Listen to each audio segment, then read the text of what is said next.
ਗੱਲਾਂ ਕੈਮਰੇ ਦੇ ਮੂਹਰੇ ਕਹਿਣੀਆਂ ਕਿ ਸਾਨੂੰ ਵਿਰੋਧੀ ਜਦੋਂ ਟੱਕਰਦਾ ਹੋਵੇ ਸਵਾਦ ਉਦੋਂ ਆਉਂਦਾ, ਤੇ ਹੁਣ ਸਵਾਦ ਲੈਣ ਭੱਜਦੇ ਕਿਉਂ ਫਿਰਦੇ ਨੇ?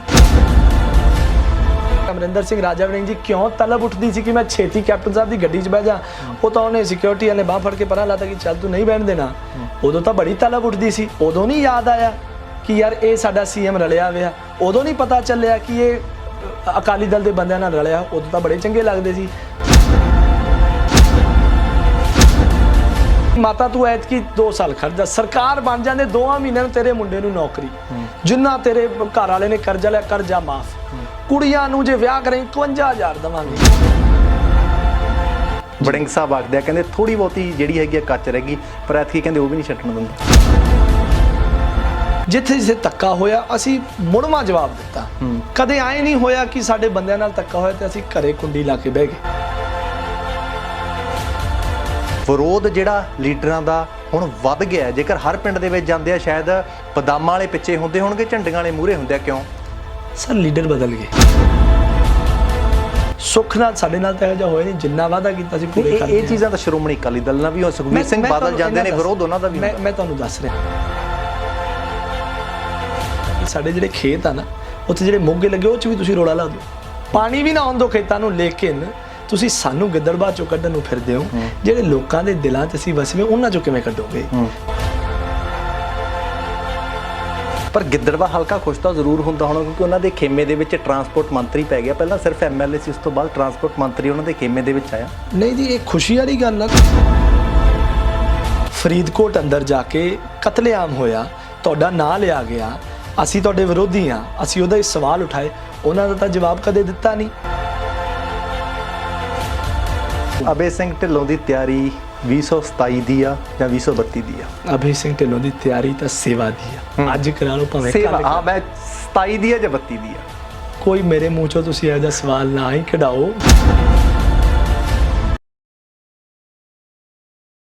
ਸਤਿ ਸ਼੍ਰੀ ਅਕਾਲ, ਆਰਐਮਬੀ ਟੈਲੀਵਿਜ਼ਨ ਦੇਖ ਰਹੇ ਹੋ ਤੁਸੀਂ। ਮੈਂ ਹਾਂ ਜਸ ਕਰੇਵਾਲ। ਸਿਆਸਤ ਦਾ ਲੋਹਾ ਭਖਦਾ ਹੌਲੀ ਆ। ਆਖਦੇ ਆ ਕਿ ਸਿਆਸਤ ਦਾ ਲੋਹਾ ਭਖਦਿਆਂ 4.5 ਸਾਲ ਲਗਾ ਦਿੰਦਾ ਆ। ਤੇ ਜਦੋਂ ਸਿਆਸਤ ਦਾ ਲੋਹਾ ਭਖ ਜਾਂਦਾ, ਉਸ ਤੋਂ ਬਾਅਦ ਫਿਰ ਹਰ ਪਾਰਟੀ ਦਾ ਜ਼ੋਰ ਲੱਗਦਾ ਹੈ ਕਿ ਇਸ ਨੂੰ ਆਕਾਰ ਆਪਣੇ ਹਿਸਾਬ ਨਾਲ ਦਿੱਤਾ ਜਾਵੇ, ਆਪਣੇ ਵੱਲ ਇਸ ਲੋਹੇ ਨੂੰ ਮੋੜਿਆ ਜਾਵੇ, ਕਿਉਂਕਿ ਫਿਰ ਉਸ ਤੋਂ ਬਾਅਦ ਸੱਤਾ ਦੇ ਵਿੱਚ ਆਉਣਾ ਹੁੰਦਾ 5 ਸਾਲਾਂ ਦੇ ਲਈ। ਤੇ ਸੱਤਾ ਦੇ ਵਿੱਚ ਆਉਣ ਤੋਂ ਪਹਿਲਾਂ ਵੋਟਿੰਗ ਹੁੰਦੀ ਆ, ਤੇ ਬਹੁਤੀਆਂ ਸੀਟਾਂ ਅਜਿਹੀਆਂ ਹੁੰਦੀਆਂ ਨੇ ਜਿਹੜੀਆਂ ਹੌਟ ਸੀਟ ਹੁੰਦੀਆਂ ਨੇ। ਜਿਵੇਂ ਭਾਰਤ ਤੇ ਪਾਕਿਸਤਾਨ ਦਾ ਕ੍ਰਿਕਟ ਮੈਚ ਹੁੰਦਾ, ਉਹਦੇ ਵਿੱਚ ਜਿਹੜੇ ਹੈਗੇ ਆ ਅਸ਼ਸ਼ਕਾਰ ਉੱਠਦੇ ਆ, ਹਿੰਦੁਸਤਾਨ ਦੇ ਜਿਹੜੇ ਦਰਸ਼ਕ ਹੁੰਦੇ ਆ ਤੇ ਪਾਕਿਸਤਾਨ ਦੇ ਦਰਸ਼ਕ ਹੁੰਦੇ ਆ। ਤੇ ਜੇਕਰ ਪੰਜਾਬ ਦੀਆਂ ਹੌਟ ਸੀਟਾਂ ਦੀ ਗੱਲ ਕਰੀਏ ਤਾਂ ਗਿੱਦੜਬਾਹਾ ਦੀ ਸੀਟ ਇੱਕ ਅਜਿਹੀ ਸੀਟ ਆ ਜਿੱਥੇ ਸਭ ਦੀਆਂ ਜਿਹੜੀਆਂ ਨੇ ਅੱਖਾਂ ਇਸ ਸੀਟ ਦੇ ਉੱਤੇ ਲੱਗੀਆਂ ਹੁੰਦੀਆਂ ਨੇ, ਕਿਉਂਕਿ ਇੱਕ ਪਾਸੇ ਮੌਜੂਦਾ ਟਰਾਂਸਪੋਰਟ ਮੰਤਰੀ ਅਮਰਿੰਦਰ ਸਿੰਘ ਰਾਜਾ ਵੜਿੰਗ ਹੁੰਦੇ ਨੇ ਤੇ ਦੂਸਰੇ ਪਾਸੇ ਡਿੰਪੀ ਢਿੱਲੋਂ ਹੋਰੀ ਹੁੰਦੇ ਨੇ। ਮੌਜੂਦਾ ਸਮੇਂ ਦੇ ਵਿੱਚ 2022 ਦੀ ਜੇਕਰ ਗੱਲ ਕਰੀਏ ਤਾਂ 2022 ਦੇ ਵਿੱਚ ਇਹ ਸੀਟ ਦਾ ਮੁਕਾਬਲਾ ਹੋਰ ਵੀ ਰੋਚਕ ਹੋਣ ਵਾਲਾ ਆ, ਕਿਉਂਕਿ ਟਰਾਂਸਪੋਰਟ ਮੰਤਰੀ ਵੀ ਜ਼ਰੂਰ ਚਾਹਣਗੇ ਕਿ ਸੀਟ ਇਸ ਵਾਰ ਫਿਰ ਮੇਰੇ ਖੇਮੇ ਦੇ ਵਿੱਚ ਆਵੇ, ਤੇ ਦੂਸਰੇ ਪਾਸੇ ਡਿੰਪੀ ਢਿੱਲੋਂ ਜਿਹੜੇ ਨੇ ਉਹ ਵੀ ਜ਼ਰੂਰ ਚਾਹਣਗੇ। ਸੋ ਗੱਲਬਾਤ ਜਿਹੜੀ ਆ ਪੰਜਾਬ ਦੀ ਸਿਆਸਤ ਤੇ ਕਰਾਂਗੇ, ਗੱਲਬਾਤ ਜਿਹੜੀ ਆ ਖਾਸ ਕਰ ਹਲਕਾ ਗਿੱਦੜਬਾਹਾ ਦੀ ਸੀਟ ਤੇ ਕਰਾਂਗੇ। ਮੇਰੇ ਨਾਲ ਯੂਥ ਲੀਡਰ, ਸ਼੍ਰੋਮਣੀ ਅਕਾਲੀ ਦਲ ਦੇ ਯੂਥ ਲੀਡਰ ਬਾਈ ਅਭੈ ਸਿੰਘ ਢਿੱਲੋਂ ਹੋਣਗੇ। ਸਭ ਤੋਂ ਪਹਿਲਾਂ ਬਾਈ ਦਾ ਸਵਾਗਤ ਕਰਦੇ ਹਾਂ, ਉਸ ਤੋਂ ਬਾਅਦ ਅਗਲੀ ਗੱਲ ਵੱਲ ਵਧਾਂਗੇ। ਬਾਈ ਜੀ ਸਵਾਗਤ ਹੈ। ਥੈਂਕ ਯੂ ਸੋ ਮਚ ਜੀ, ਧੰਨਵਾਦ। ਸਭ ਤੋਂ ਪਹਿਲਾ ਸਵਾਲ ਇਹੀ ਹੋਵੇਗਾ ਬਾਈ ਕਿ ਗਿੱਦੜਬਾਹਾ ਹਲਕਾ ਕੀ ਕਹਿੰਦਾ ਆ? ਜੀ, ਗਿੱਦੜਬਾਹਾ ਹਲਕੇ ਨੇ ਪਿਛਲੇ 5 ਸਾਲਾਂ ਤੋਂ ਜੀ, ਹੁਣ ਮੰਨ ਲੈਂਦੇ ਆ ਕਿ ਹੁਣ ਸਰਕਾਰ ਬਦਲੀ ਗਈ ਆ ਜੀ, ਬੜੇ ਵਜ਼ੀਰ ਬਦਲੇ ਗਏ ਆ, ਬੜੇ ਚਿਹਰੇ ਬਦਲੇ ਗਏ ਆ, ਲੇਕਿਨ ਗਿੱਦੜਬਾਹਾ ਹਲਕੇ ਦਾ ਇੱਕ ਲੋਕ ਪਿਛਲੇ 5 ਸਾਲਾਂ ਨੂੰ ਚੰਗੀ ਤਰ੍ਹਾਂ ਯਾਦ ਕਰਦਾ। ਤੁਸੀਂ ਪੁੱਛ ਰਹੇ ਹੋ ਕਿ ਗਿੱਦੜਬਾਹਾ ਹਲਕਾ ਕੀ ਕਹਿੰਦਾ, ਮੈਂ ਦੱਸਦਾ ਤੁਹਾਨੂੰ ਕਿ ਗਿੱਦੜਬਾਹਾ ਹਲਕਾ ਸਭ ਕੁਝ ਯਾਦ ਰੱਖਦਾ ਹੈ ਜੀ।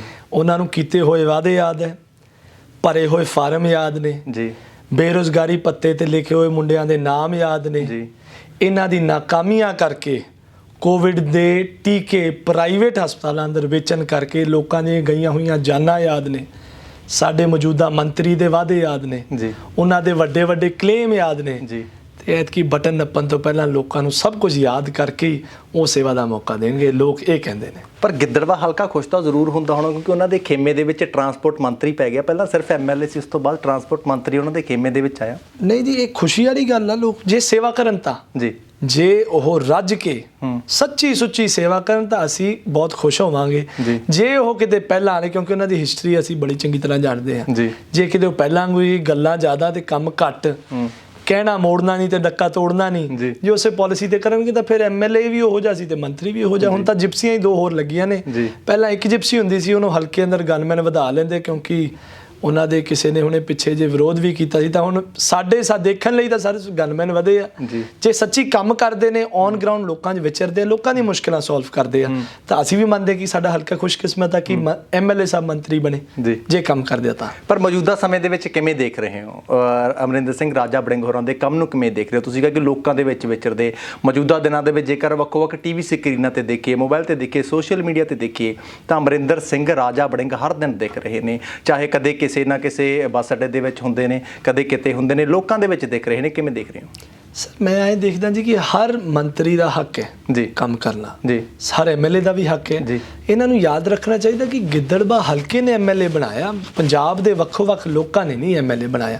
ਜ਼ਰੂਰ ਜਾਓ ਅੱਡਿਆਂ ਅੰਦਰ, ਜ਼ਰੂਰ ਸਫਾਈ ਕਰੋ, ਲੇਕਿਨ ਆਪਦੇ ਹਲਕੇ ਦਾ ਵੀ ਖਿਆਲ ਰੱਖੋ।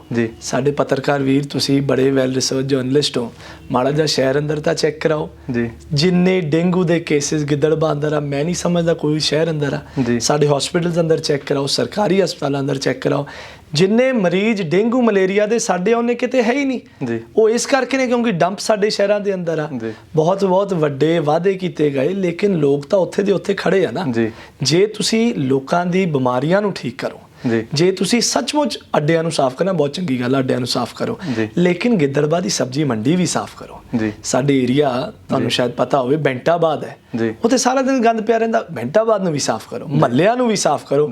ਫਿਰ ਮੈਂ ਵੀ ਸ਼ਾਬਾਸ਼ੇ ਦੇਵਾਂ ਕਿ ਹਾਂਜੀ ਬਈ ਅੱਡਿਆਂ ਨੂੰ ਤਾਂ ਹੁਣ ਸਾਫ਼ ਕਰਨ ਲੱਗੇ ਆ, ਪਹਿਲਾਂ ਗਿੱਦੜਬਾਹਾ ਨੂੰ ਸਾਫ਼ ਕਰੋ। ਦੇਖੋ ਜੀ, ਤੁਹਾਡੀ ਕਰਮ ਭੂਮੀ ਤੇ ਧਰਮ ਭੂਮੀ ਗਿੱਦੜਬਾਹਾ ਹੈ। ਜਿੰਨਾ ਚਿਰ ਤੁਸੀਂ ਉਹਨੂੰ ਨਹੀਂ ਸਾਫ਼ ਕਰਦੇ ਤਾਂ ਬਾਕੀ ਸਾਫ਼ ਜਿੰਨਾ ਮਰਜ਼ੀ ਕਰੀ ਚੱਲੋ। 7 ਵਾਰੀ ਗੰਗਾ 'ਚ ਨਹਾਇਓ, ਪਰ ਜਿੰਨਾ ਚਿਰ ਘਰ ਨਹੀਂ ਸਾਫ਼ ਤਾਂ ਮਨ ਨਹੀਂ ਤੁਹਾਡਾ ਸਾਫ਼ ਹੋਣਾ। ਕੀ ਲੱਗਦਾ ਲੋਕਾਂ ਦੀ ਟਿਕਟ ਕੀ ਬਾਈ? ਜਿਵੇਂ ਮੈਂ ਆਖਿਆ ਕਿ ਜੇਕਰ ਇੱਕ ਪਾਸੇ ਭਾਰਤ ਪਾਕਿਸਤਾਨ ਦਾ ਜਿਵੇਂ ਮੈਚ ਹੁੰਦਾ, ਲੋਕਾਂ ਦੀ ਟਿਕਟ ਕੀ ਜਿਹੜੀ ਹੈ ਨਾ, ਨਿਗਾਹ ਜਿਹੜੀ ਹੈ ਨਾ, ਗਿੱਦੜਬਾਹੇ ਦੀ ਸੀਟ ਤੇ ਬੜੀ ਰਹਿੰਦੀ ਹੈ। ਕੀ ਇੰਨੀ ਰੋਚਕ ਸੀਟ ਲੋਕ ਕਿਉਂ ਮੰਨਦੇ ਆ ਇਹ ਸੀਟ ਨੂੰ?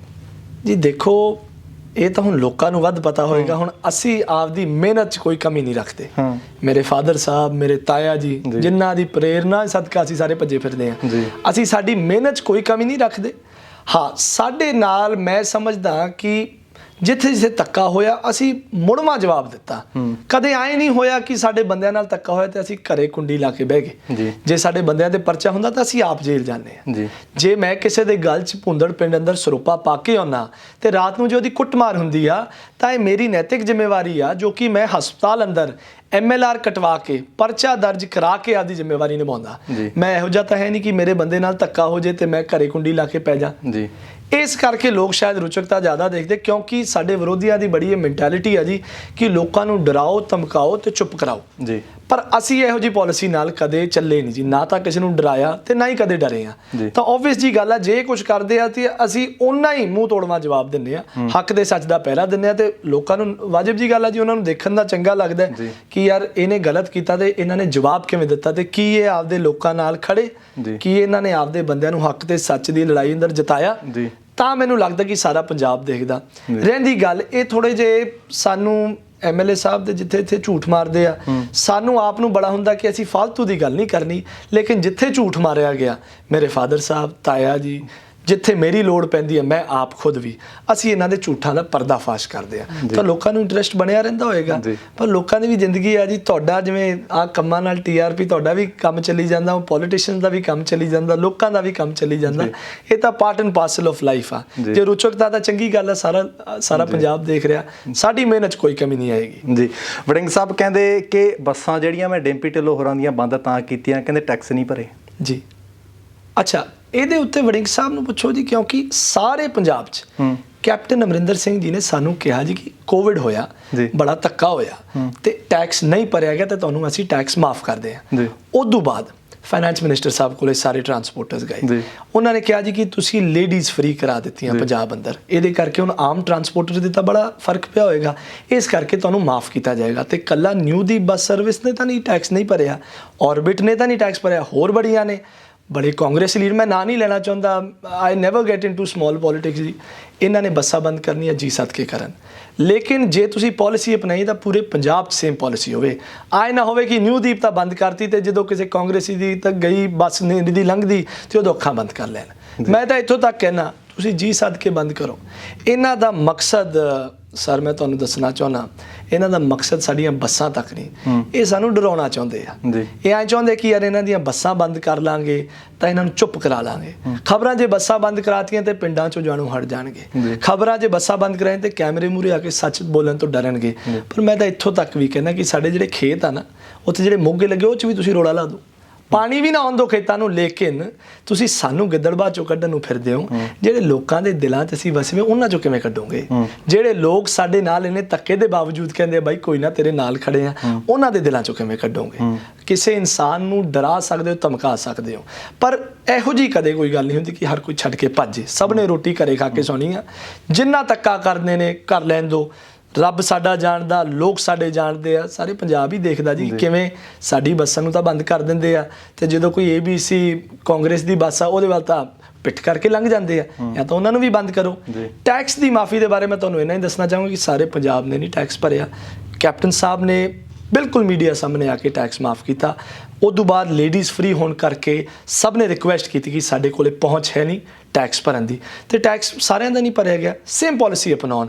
ਜਿੱਥੇ ਰਹਿੰਦੀ ਇਹ ਗੱਲ ਸਾਨੂੰ ਡਰਾਉਣ ਦੀ ਜਾਂ ਦਬਾਉਣ ਦੀ, ਬੱਸਾਂ ਬੰਦ ਕਰ ਲਓ, ਖੇਤਾਂ ਨੂੰ ਪਾਣੀ ਬੰਦ ਕਰ ਲਓ, ਜਿੰਨਾ ਮਰਜ਼ੀ ਧੱਕਾ ਕਰ ਸਕਦੇ ਹੋ ਕਰ ਲਓ। ਸਾਨੂੰ ਜੇਲ੍ਹ 'ਚ ਪਾਇਆ ਸੀ, ਇੱਕ ਵਾਰੀ ਫੇਰ ਸਾਰੇ ਪਰਿਵਾਰ ਨੂੰ ਕਰ ਦਿਓ, ਪਰ ਅਸੀਂ ਬੋਲਣੋਂ ਨਹੀਂ ਹਟਦੇ। ਜਿੰਨਾ ਚਿਕਰ ਸਾਨੂੰ ਜਮਾਂ ਚੁੱਪ ਕਰਾਉਣ ਦੀ ਕੋਸ਼ਿਸ਼ ਕਰਾਂਗੇ, ਅਸੀਂ ਉਹਨਾਂ ਵੱਧ ਕੇ ਆਪਦੇ ਹੱਕਾਂ ਲਈ, ਆਪਦੇ ਲੋਕਾਂ ਲਈ ਲੜਾਂਗੇ।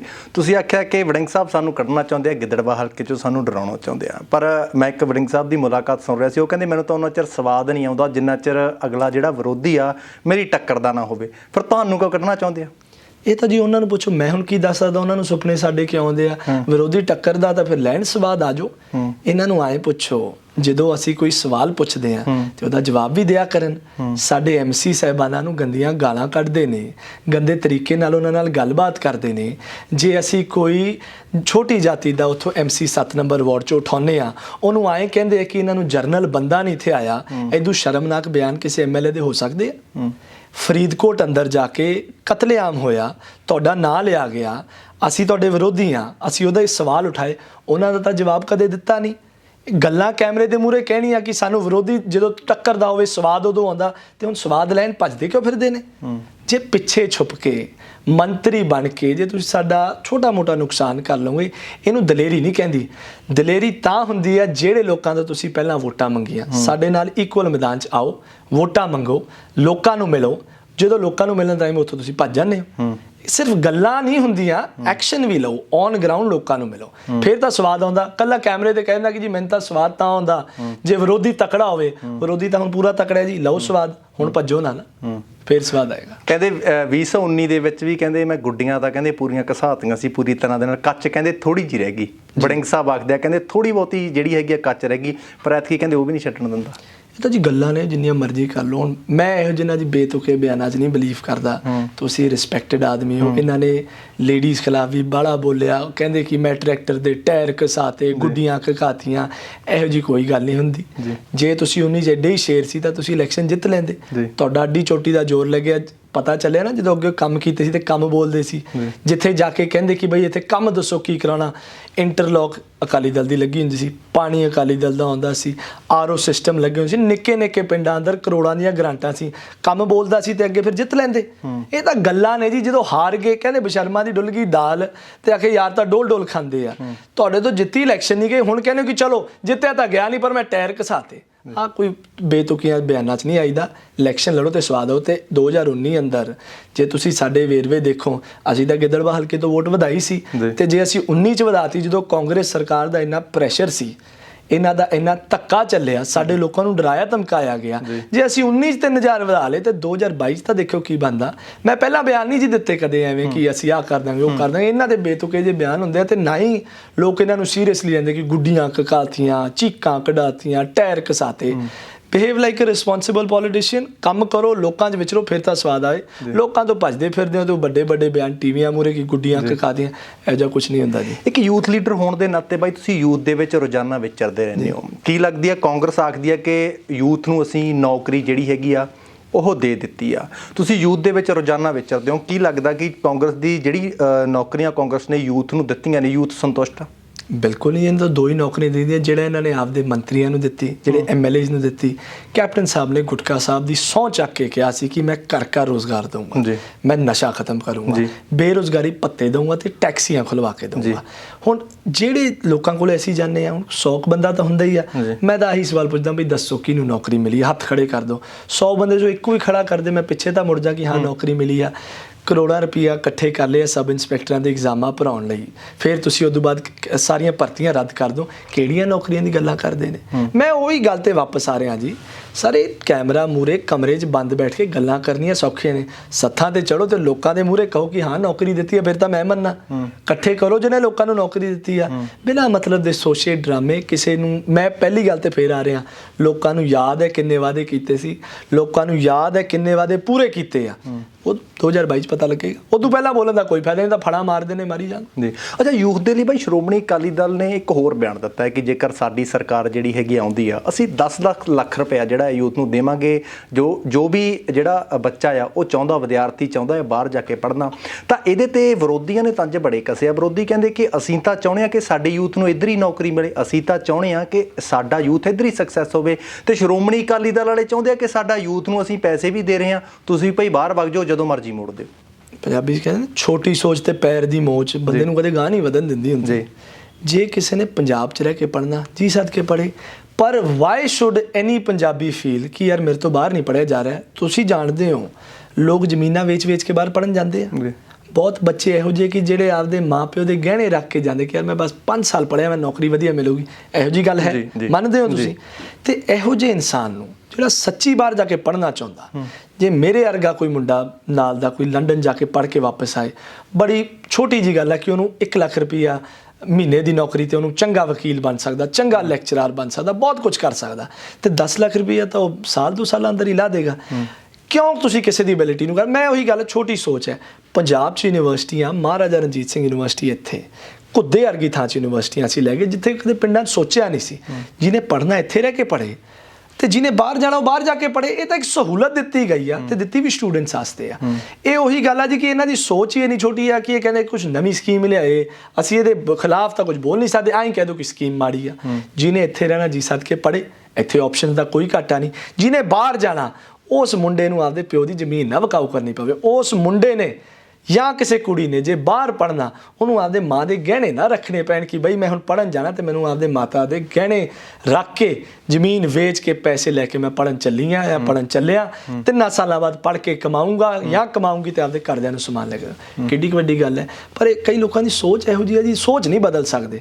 ਲੋਕ ਜਾਣਦੇ ਜਿਨ੍ਹਾਂ ਨੇ ਫਾਇਦਾ ਲਾਉਣਾ, ਅਸੀਂ ਜਾਣਦੇ, ਅਸੀਂ ਲੋਕਾਂ ਜਾਣੇ ਆ ਜਿਨ੍ਹਾਂ ਦਾ ਸੱਚਮੁੱਚ ਬੜਾ ਮਨ ਆ ਕਿ ਆਇਲਸ ਕਰੀਏ, ਬਾਹਰ ਪੜ੍ਹ ਕੇ ਤੇ ਵਾਪਸ ਆਈਏ, ਬਾਹਰ ਪੜ੍ਹ ਕੇ ਇਹੋ ਜਿਹਾ ਕੁਝ ਸਿੱਖ ਕੇ ਆਈਏ ਕਿ ਅਸੀਂ ਆਪਦੇ ਪਿੰਡਾਂ ਦਾ ਵਿਕਾਸ ਕਰ ਸਕੀਏ।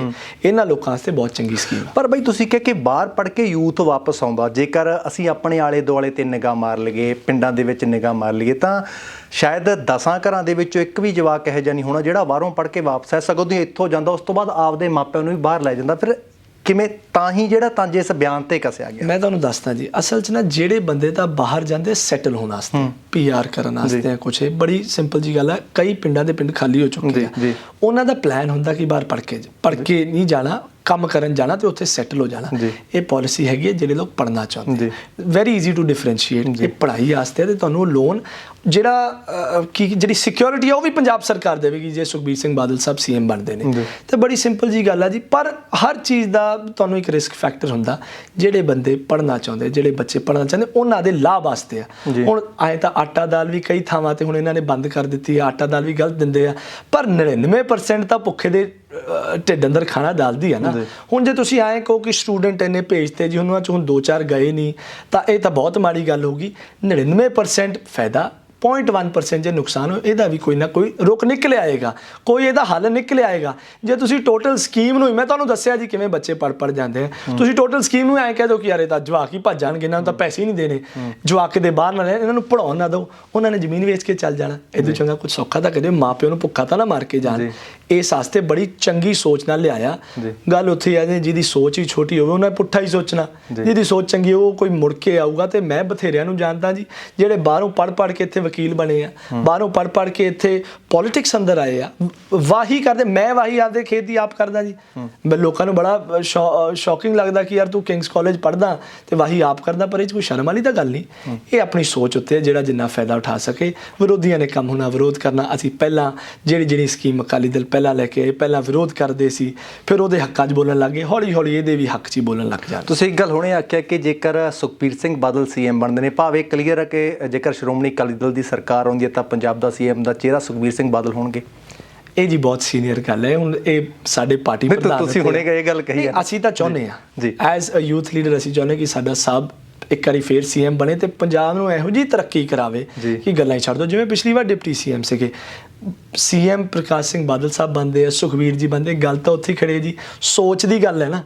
ਉਹਨਾਂ ਦੀ ਸੋਚ ਤੇ ਅਸੀਂ ਚੱਲਣਾ, ਪੰਜਾਬ ਨੂੰ ਇਹੋ ਜਿਹੀ ਤਰੱਕੀਆਂ 'ਚ ਲੈ ਕੇ ਆਉਣਾ ਕਿ ਸਾਡਾ ਹੈਰੀਟੇਜ, ਸਾਡਾ ਵਿਰਸਾ ਵੀ ਸੰਭਲੇ, ਸੜਕਾਂ ਵੀ ਅੰਮ੍ਰਿਤਸਰ, ਲੁਧਿਆਣਾ, ਜਲੰਧਰ, ਚੰਡੀਗੜ੍ਹ ਵਰਗੀਆਂ ਬਣਨ, ਠੀਕ ਹੈ, ਹੈਲਥ ਫੈਸਿਲਿਟੀ ਚੰਗੀ ਬਣੇ, ਗਰੀਬਾਂ ਦਾ ਸਤਿਕਾਰ ਹੋਵੇ, ਛੋਟੀ ਜਾਤੀਆਂ ਦਾ ਸਤਿਕਾਰ ਹੋਵੇ, ਲੋਕਾਂ ਨੂੰ ਘਰੇ ਜਾ ਕੇ ਇਹੋ ਜਿਹੀ ਕੋਈ ਤਕਲੀਫ ਨਾ ਹੋਵੇ, ਸੇਵਾ ਕੇਂਦਰ ਵਰਗੇ ਬਣ ਜਾਣ ਤੇ ਇਹੋ ਜਿਹੀ ਕਰਪਸ਼ਨ ਫਰੀ ਗਵਰਨਮੈਂਟ ਹੋ ਜਾਏ। ਸੋਚ ਉਹਨਾਂ ਦੀ ਚੱਲਦੀ ਹੈ। ਹੁਣ ਇਹ ਤੁਸੀਂ ਜੇ ਮੈਨੂੰ ਕਹੋ ਕਿ ਸੀਐਮ ਕਿਹਨੂੰ ਬਣਾਉਣਾ ਚਾਹੀਦਾ ਜੀ, ਮੈਂ ਤਾਂ ਬਹੁਤ ਆਪਦੀ ਪਾਰਟੀ ਦਾ ਛੋਟਾ ਵਰਕਰ ਆ, ਸਿਰ ਮੱਥੇ ਆ, ਜਿਹਨੂੰ ਮਰਜ਼ੀ ਬਣਾ ਦੇਣ, ਵਰਕ ਸਾਡਾ ਉਵੇਂ ਕਾਮਯਾਬ ਰਹੇਗਾ, ਵਰਕ ਉਸੇ ਸੋਚ ਤੇ ਚੱਲਦਾ ਰਹੇ। ਅੱਛਾ, ਜਦੋਂ ਕਿਸਾਨੀ ਅੰਦੋਲਨ ਸ਼ੁਰੂ ਹੁੰਦਾ, ਅਬੇ ਸਿੰਘ ਢਿੱਲੋਂ ਜਿਹੜੇ ਹੈਗੇ ਜ਼ਰੂਰ ਜਾਂਦੇ ਨੇ ਕਿਸਾਨੀ ਅੰਦੋਲਨ ਦੇ ਵਿੱਚ ਜਾਂਦੇ ਨੇ। ਤੁਸੀਂ ਦੱਸਿਆ ਕਿ ਮੈਂ ਜਿਹੜੀ ਖੇਤੀ ਆ ਉਹ ਆਪ ਕਰਦਾ, ਤਾਂ ਕਿਸਾਨੀ ਅੰਦੋਲਨ ਦੇ ਵਿੱਚ ਇੱਕ ਸ਼੍ਰੋਮਣੀ ਅਕਾਲੀ ਦਲ ਦੇ ਯੂਥ ਲੀਡਰ ਦੇ ਤੌਰ ਤੇ ਜਾਂਦੇ ਹੋ ਜਾਂ ਫਿਰ ਇੱਕ ਕਿਸਾਨ ਦੇ ਤੌਰ ਤੇ ਜਾਂਦੇ ਹੋ? ਤੁਸੀਂ ਕਾਫੀ ਸਮਾਂ ਉੱਥੇ ਰਹੇ ਵੀ। ਸਰ ਮੈਂ ਬੜਾ ਸਮਾਂ ਲਾ ਕੇ ਆਇਆ ਜੀ, ਪਰ ਇਹ 'ਚ ਕੋਈ ਫਰਕ ਨਹੀਂ ਜੀ। ਹੁਣ ਅਕਾਲੀ ਦਲ ਕਿਸਾਨਾਂ ਦੀ ਪਾਰਟੀ ਹੈ, ਤੁਸੀਂ ਕਿਵੇਂ ਕਹਿ ਦਿਓ ਕਿ ਯਾਰ ਤੂੰ ਅਕਾਲੀ ਹੈ ਤੇ ਤੂੰ ਕਿਸਾਨ ਨਹੀਂ ਹੋ ਸਕਦਾ? ਪਰ ਇਹ ਸਾਡੇ ਬਲੱਡ ਅੰਦਰ। ਪਰ ਇੱਕ ਚੀਜ਼ ਹੈ ਜੀ, ਜਦੋਂ ਕਿਸਾਨੀ ਬਿੱਲ ਆਉਂਦੇ ਨੇ ਉਸ ਸਮੇਂ ਬੀਬਾ ਬਾਦਲ ਜੀ, ਸੁਖਬੀਰ ਸਿੰਘ ਬਾਦਲ, ਪ੍ਰਕਾਸ਼ ਸਿੰਘ ਬਾਦਲ ਹੋਰਾਂ ਦੀਆਂ ਜਿਹੜੀਆਂ ਵੀਡੀਓਜ਼ ਨੇ ਉਹ ਸਾਹਮਣੇ ਆਉਂਦੀਆਂ ਨੇ, ਜਿਸ ਦੇ ਵਿੱਚ ਉਹ ਕਿਸਾਨੀ ਬਿੱਲਾਂ ਦੇ ਹਿੱਤ ਦੇ ਵਿੱਚ ਖੜੇ ਹੁੰਦੇ ਨੇ ਜੀ। ਮੈਂ ਹੁਣ ਤੁਹਾਡੀ ਦੋ ਤਰੀਕਿਆਂ 'ਚ ਕਰ ਲਿਆ। ਪਹਿਲਾਂ ਤੁਹਾਨੂੰ ਚਿੱਠੀ ਬਾਰੇ ਦੱਸਦਾ ਜੀ। ਜਦੋਂ ਸੀਐਮ ਸਾਹਿਬ ਹੋਰਾਂ ਨੇ, ਸੁਖਬੀਰ ਜੀ ਨੇ, ਵੱਡੇ ਬਾਦਲ ਸਾਹਿਬ ਨੇ ਵੀਡੀਓ ਰਿਲੀਜ਼ ਕੀਤੀ, ਇੱਕ ਤੁਹਾਨੂੰ ਯਾਦ ਹੋਏਗਾ ਤੋਮਰ ਸਾਹਿਬ ਦੀ ਇੱਕ ਚਿੱਠੀ ਸੀ, ਗਾਰੰਟੀ ਕਰ ਦਿਓ ਕਿ ਐਮਐਸਪੀ ਰਹੇਗੀ। ਆਪਣਾ ਮੁੱਦਾ ਤਾਂ ਐਮਐਸਪੀ ਤੇ ਸੀ, ਸਾਰੇ ਕਿਸਾਨ ਯੂਨੀਅਨ ਦਾ ਮੁੱਦਾ ਐਮਐਸਪੀ ਤੇ ਆ। ਹਾਲਾਂਕਿ ਹੁਣ ਆਪਾਂ ਆਪਦਾ ਸਟੈਂਡ ਚੇਂਜ ਕਰਾਇਆ ਕਿ ਅਸੀਂ ਬਿੱਲ ਰੱਦ ਕਰਾਵਾਂਗੇ, ਐਮਐਸਪੀ ਵੀ ਕਰਨੀ, ਪੂਰੇ ਤਿੰਨੋਂ ਬਿੱਲ ਰੱਦ ਹੋਣੇ ਚਾਹੀਦੇ ਆ। ਉਸ ਸਮੇਂ ਅਸੀਂ ਗਰੰਟੀ ਮੰਗੀ ਸੀ, ਸਮੁੱਚੇ ਸ਼੍ਰੋਮਣੀ ਅਕਾਲੀ ਦਲ ਨੇ ਗਰੰਟੀ ਮੰਗੀ ਕਿ ਯਾਰ ਜੇ ਤਾਂ ਐਮਐਸਪੀ ਤੁਸੀਂ ਗਰੰਟੀ ਕਰੋਗੇ ਤਾਂ ਅਸੀਂ ਨਾਲ ਆ, ਵਰਨਾ ਸਾਰੇ ਕਿਸਾਨ ਤੁਹਾਡੇ ਅਗੇਂਸਟ ਨੇ। ਇਹਨਾਂ ਨੇ ਕਿਹਾ ਜੀ ਆ ਲਓ ਚਿੱਠੀ ਜੀ। ਅਸੀਂ ਕਿਹਾ ਨਹੀਂ ਜੀ, ਪ੍ਰਧਾਨ ਮੰਤਰੀ ਸਾਹਿਬ ਨੂੰ ਕਹਾਓ ਜੀ, ਪ੍ਰਾਈਮ ਮਿਨਿਸਟਰ ਦਾ ਵਰਡ ਹੋਣਾ ਚਾਹੀਦਾ ਸਾਡੇ ਕੋਲ ਲਿਖਿਤ ਅੰਦਰ। ਕਹਿੰਦੇ ਕੋਈ ਨਾ ਕਰਾਂਗੇ। ਜਿੰਨਾ ਚਿਰ ਬਿੱਲ ਟੇਬਲ ਨਹੀਂ ਹੋਏ ਸਾਨੂੰ ਅੰਧੇਰੇ 'ਚ ਰੱਖਿਆ ਗਿਆ। ਜਦੋਂ ਬਿੱਲ ਟੇਬਲ ਹੁੰਦੇ ਆ ਤੇ ਬੀਬਾ ਜੀ ਹੋਰਾਂ ਨੇ ਚੈੱਕ ਕੀਤਾ ਕਿ ਯਾਰ ਐਮਐਸਪੀ ਦੀ ਗਰੰਟੀ ਨਹੀਂ, ਤੁਹਾਡੇ ਸਾਹਮਣੇ ਕਿਵੇਂ ਕਾਗਜ਼ ਪਾੜ ਕੇ ਸਿੱਟ ਕੇ ਆਏ ਆ ਜੀ। ਬਾਹਰ ਆ ਕੇ ਅਨਾਉਂਸ ਵੀ ਕੀਤਾ ਕਿ ਅਸੀਂ ਇਸਤੀਫਾ ਦਿੰਦੇ ਹਾਂ ਮੰਤਰੀ ਤੋਂ। ਐਮਪੀ ਆ ਭਾਵੇਂ ਦੋਵਾਂ ਨੇ ਪੂਰੇ ਲੋਕ ਸਭਾ ਹਿਲਾ ਕੇ ਰੱਖ ਦਿੱਤੀ ਕਿ ਨਹੀਂ। ਕਾਂਗਰਸ ਵਾਂਗੂ ਅਸੀਂ ਬਾਹਰ ਤਾਂ ਨਹੀਂ ਆਏ, ਭਾਵੇਂ 2 ਐਮਪੀ ਸੀ, ਕਾਂਗਰਸ ਦੇ ਕਿੰਨੇ ਐਮਪੀਜ਼ ਆ, ਪੂਰੇ ਇੰਡੀਆ 'ਚੋਂ ਐਮਪੀ ਆ, ਬਾਹਰ ਤਾਂ ਨਹੀਂ ਨਾ ਇਹ ਵੋਟਿੰਗ ਵੇਲੇ ਰੌਲਾ ਪਾ ਕੇ ਆਏ, ਸਾਨੂੰ ਅੰਧੇਰੇ 'ਚ ਰੱਖਿਆ ਗਿਆ। ਹੁਣ ਜੀ ਅਗਲੇ ਦਾ ਮਨ ਖੋਟਾ ਪੈ ਜੇ ਤਾਂ ਇਹਦਾ ਕੋਈ ਹੱਲ ਨਹੀਂ। ਜਿੰਨਾ ਚਿਰ ਚਿੱਠੀ ਆਈ, ਗਰੰਟੀ ਕੀਤੀ ਐਮਐਸਪੀ ਦੀ, ਉਹਨਾਂ ਚਿਰ ਨਾਲ ਸੀ। ਜਦੋਂ ਪਤਾ ਚੱਲਿਆ ਐਮਐਸਪੀ ਨਹੀਂ ਦੇ ਰਹੇ, ਬਿੱਲਾਂ ਦੇ ਜੋ ਸੱਚਮੁੱਚ ਬਿੱਲ ਪੰਜਾਬ ਅਗੇਂਸਟ ਨੇ, ਉਹਦਾ ਪਤਾ ਚੱਲ ਗਿਆ ਕਿ ਇਹਨਾਂ ਦੀ ਨੀਤੀਆਂ ਮਾੜੀਆਂ ਨੇ, ਨਾਲ ਦੀ ਨਾਲ ਗਠਬੰਧਨ ਤੋੜਿਆ, ਕੁਰਸੀ ਛੱਡੀ, ਸਭ ਚੀਜ਼ਾਂ ਤੋਂ ਅਸਤੀਫਾ ਦਿੱਤਾ। ਰਹਿੰਦੀ ਗੱਲ ਮੇਰੇ ਕਿਸਾਨੀ ਅੰਦੋਲਨ ਜਾਣ ਦੀ, ਐਜ਼ ਅ ਕਿਸਾਨ ਵੀ ਗਿਆ ਜੀ, as a youth Akali leader ਵੀ ਗਿਆ। ਸਾਨੂੰ ਦੋ ਚੀਜ਼ਾਂ ਨੂੰ ਸੈਪਰੇਟ ਨਹੀਂ ਕਰ ਸਕਦੇ। ਇਹ ਜਿਹੜਾ ਕਿਸਾਨੀ ਹੈ ਨਾ, ਆਏ ਆ ਜੀ, ਆਏ ਨਹੀਂ ਕਹਿੰਦੇ ਕਿ ਯਾਰ ਅਕਾਲੀ ਹੋ ਤਾਂ ਕਿਸਾਨ ਨਹੀਂ ਹੋ ਸਕਦੇ, ਕਿਸਾਨ ਹੋ ਤਾਂ ਅਕਾਲੀ ਨਹੀਂ ਹੋ ਸਕਦੇ। ਇਹ ਆਏ ਬਣਿਆ ਹੋਇਆ ਜੀ। ਜਿੰਨਾ ਮਰਜ਼ੀ ਕੋਈ ਪਾੜ ਪਰਾਉਣ ਦੀ ਕੋਸ਼ਿਸ਼ ਕਰਦੇ, ਫਰਕ ਨਹੀਂ ਪਏਗਾ। ਜਮਾ ਰਹੇ ਆ ਅਸੀਂ, ਪੜ੍ਹੇ ਲਿਖੇ, ਜਾ ਕੇ ਉੱਥੇ ਲੋਕ ਨਹੀਂ ਰਵਾਂਗੇ ਤਾਂ ਐਂ ਲੱਗੂਗਾ ਕਿ ਯਾਰ ਪਤਾ ਨਹੀਂ ਲੋਕ ਸੱਚਮੁੱਚ ਕਿਤੇ ਝੂਠ ਨਾ ਮਾਰਦੇ ਹੋਣ। ਰੋਜ਼ ਇੰਟਰਵਿਊ ਦਿੰਦੇ ਰਹੇ ਆ, ਇੱਕ ਪੁਆਇੰਟ ਤੇ ਕਿਸਾਨੀ ਅੰਦੋਲਨ ਦੇ ਪੁਆਇੰਟ ਤੇ ਡਿਬੇਟ ਕਰਦੇ ਰਹੇ ਆ, ਸਪੀਚਾਂ ਦਿੰਦੇ ਰਹੇ ਆ। ਜਿੰਨੇ ਬਜ਼ੁਰਗਾਂ ਦੀ ਸੇਵਾ ਕਰਨੀ ਸੀ ਕਰਦੇ ਰਹੇ ਆ। ਤੁਹਾਨੂੰ ਦੱਸਦਾ ਜੀ, ਜਿਹੜੇ ਮੁੰਡੇ ਸਾਡੇ ਪਿੰਡਾਂ 'ਚੋਂ 4 ਬੰਦਿਆਂ ਨੂੰ ਜੇਲ੍ਹ 'ਚੋਂ ਛੁਡਾ ਕੇ ਲਿਆਏ ਆ DSGMC ਦੀ ਮਦਦ ਨਾਲ, ਇੱਕ ਪੰਜੀ ਨਹੀਂ ਸਰਸਾ ਸਾਹਿਬ ਨੇ ਲੱਗਣ ਦਿੱਤੀ। ਕਿਉਂ? ਸੁਖਬੀਰ ਜੀ ਨੇ ਡਿਊਟੀ ਲਾਈ ਸੀ ਸਰਸਾ ਸਾਹਿਬ ਦੀ। ਤਾਇਆ ਜੀ ਫੋਨ ਕਰਦੇ ਸੀ ਸਰਸਾ ਸਾਹਿਬ ਨੂੰ ਕਿ ਜੀ ਬੇਟਾ ਉੱਥੇ ਬੈਠਾ, 4 ਬੰਦੇ ਸਾਡੇ ਹਲਕੇ ਦੇ ਛੁਡਾ ਕੇ ਲਿਆਓ। ਉਹਨਾਂ ਨੂੰ ਵੀ ਛੁਡਾ ਕੇ ਲਿਆਏ ਆ। ਕੋਈ ਸੇਵਾ 'ਚ ਨਹੀਂ ਕਮੀ ਰਹਿਣ ਦਿੱਤੀ। ਪਰ ਇਹ ਕੋਈ ਆਏ ਨਹੀਂ ਸੀ ਕਿ ਅਸੀਂ ਸਿਆਸਤ ਵਾਸਤੇ ਕਰ ਰਹੇ ਹਾਂ। ਜੇ ਸਾਡਾ ਵਜੂਦ ਹੀ ਨਾ ਰਿਹਾ ਕਿਸਾਨੀ ਹੋਣ ਦਾ, ਤੇ ਸਾਡੇ ਪੱਲੇ ਕੀ ਆ? You can not separate Akali from a farmer. ਇਹ ਆਈ ਰਹੇਗਾ, ਜਿੰਨਾ ਮਰਜ਼ੀ ਕੋਈ ਜ਼ੋਰ ਲਾ ਲੇ, ਅਸੀਂ ਆਈ ਰਵਾਂਗੇ। ਦਿਨ ਵੀ ਲਾ ਕੇ ਹੁਣ ਲੋੜ ਪਈ ਹੁਣ ਵੀ ਜਾਵਾਂਗੇ। ਕੋਈ ਸਵਾਲ ਹੀ ਨਹੀਂ ਪੈਦਾ ਹੁੰਦਾ ਕਿ ਅਸੀਂ ਆਪਦੇ ਕਿਸਾਨੀ ਪਿਛੋਕੜ ਤੋਂ ਪਾਸੇ ਹੋ ਜਾਵਾਂਗੇ। ਅੱਛਾ, ਇੱਕ ਚੀਜ਼ ਹੋਰ ਦੱਸਿਓ ਅਬੇ ਬਾਈ, ਕਿਵੇਂ ਦੇਖਦੇ ਹੋ ਕਿ ਕੋਈ ਸਮਾਂ ਉਹ ਵੀ ਸੀ, ਜੇ ਤੋਂ 10 ਸਾਲ ਪਹਿਲਾਂ ਦੀ ਗੱਲ ਕਰੀਏ, 12 ਸਾਲ ਪਹਿਲਾਂ ਦੀ ਗੱਲ ਕਰੀਏ, ਜਦੋਂ ਕੋਈ ਲੀਡਰ ਪਿੰਡਾਂ ਦੇ ਵਿੱਚ ਆਉਂਦੇ ਸੀ ਨਾ, ਤਾਂ ਜਿਹੜੇ ਪਿੰਡਾਂ ਦੇ ਵਰਕਰ ਹੁੰਦੇ ਸੀ ਜਾਂ ਪਿੰਡਾਂ ਦੇ ਲੋਕ ਹੁੰਦੇ ਸੀ, ਉਹ ਕਿਤੇ ਬਦਾਮ ਲੈ ਕੇ ਅੱਗੇ ਹੋਇਆ ਕਰਦੇ ਸੀ। ਪਰ ਅੱਜ ਦੇ ਸਮੇਂ ਦੀ ਜੇਕਰ ਗੱਲ ਕਰੀਏ ਤਾਂ ਕਾਲੀਆਂ ਝੰਡੀਆਂ ਲੈ ਕੇ ਅੱਗੇ ਹੁੰਦੇ ਆ। ਵਿਰੋਧ ਜਿਹੜਾ ਲੀਡਰਾਂ ਦਾ ਹੁਣ ਵੱਧ ਗਿਆ। ਜੇਕਰ ਹਰ ਪਿੰਡ ਦੇ ਵਿੱਚ ਜਾਂਦੇ ਆ, ਸ਼ਾਇਦ ਬਦਾਮਾਂ ਵਾਲੇ ਪਿੱਛੇ ਹੁੰਦੇ ਹੋਣਗੇ, ਝੰਡੀਆਂ ਵਾਲੇ ਮੂਹਰੇ ਹੁੰਦੇ ਆ। ਕਿਉਂ? ਸਰ, ਲੀਡਰ ਬਦਲ ਗਏ। ਹੁਣ ਗੁਰੂ ਰਾਮਦਾਸ ਦੀ ਇੰਨੀ ਕਿਰਪਾ ਸਾਡੇ ਨਾਲ ਨਹੀਂ ਇਹੋ ਜਿਹਾ ਕਦੇ ਹੋਇਆ। ਤੁਹਾਨੂੰ ਮੈਂ ਇੰਨਾ ਦੱਸ ਦਿੰਦਾ, ਜੇ ਤੁਸੀਂ 5 ਸਾਲ ਪਹਿਲਾਂ ਸੁਪਨੇ ਹੀ ਐਡੇ ਵੱਡੇ ਦਿਖਾਓਗੇ, ਇਹ ਫਰਸਟ੍ਰੇਸ਼ਨ ਕੱਲੀ ਕਿਸਾਨੀ ਬਿੱਲਾਂ ਦੀ ਨਹੀਂ। ਜੇ ਤੁਹਾਨੂੰ ਐਂ ਲੱਗਦਾ ਕਿ ਕਿਸਾਨ ਬਿੱਲਾਂ ਦੀ ਫਰਸਟ੍ਰੇਸ਼ਨ ਇੰਨੀ ਆ, 5 ਸਾਲ ਪਹਿਲਾਂ ਐਡੇ ਐਡੇ ਵਾਅਦੇ ਕਰਾਏ, ਫਾਰਮ ਭਰਾਏ, ਸਾਈਨ ਕਰਾਏ, ਐਂ ਕਿਹਾ ਕਿ ਮਾਤਾ ਤੂੰ ਐਤਕੀ 2 ਸਾਲ ਖੜ ਜਾ, ਸਰਕਾਰ ਬਣ ਜਾਂਦੇ 2 ਮਹੀਨਿਆਂ ਨੂੰ ਤੇਰੇ ਮੁੰਡੇ ਨੂੰ ਨੌਕਰੀ, ਜਿੰਨਾ ਤੇਰੇ ਘਰ ਵਾਲੇ ਨੇ ਕਰਜ਼ਾ ਲਿਆ ਕਰਜ਼ਾ ਮਾਫ, ਕੁੜੀਆਂ ਨੂੰ ਜੇ ਵਿਆਹ ਕਰੇ 51,000 ਦੇਵਾਂਗੇ। ਐਡੇ ਐਡੇ ਸੁਪਨੇ ਦਿਖਾਏ ਤੇ ਤੁਸੀਂ ਪੂਰੇ ਇੱਕ ਤੇ ਨਾ ਉਤਰੋ ਤਾਂ ਲੋਕ ਹੁਣ ਡਲੇ ਮਾਰਨਗੇ।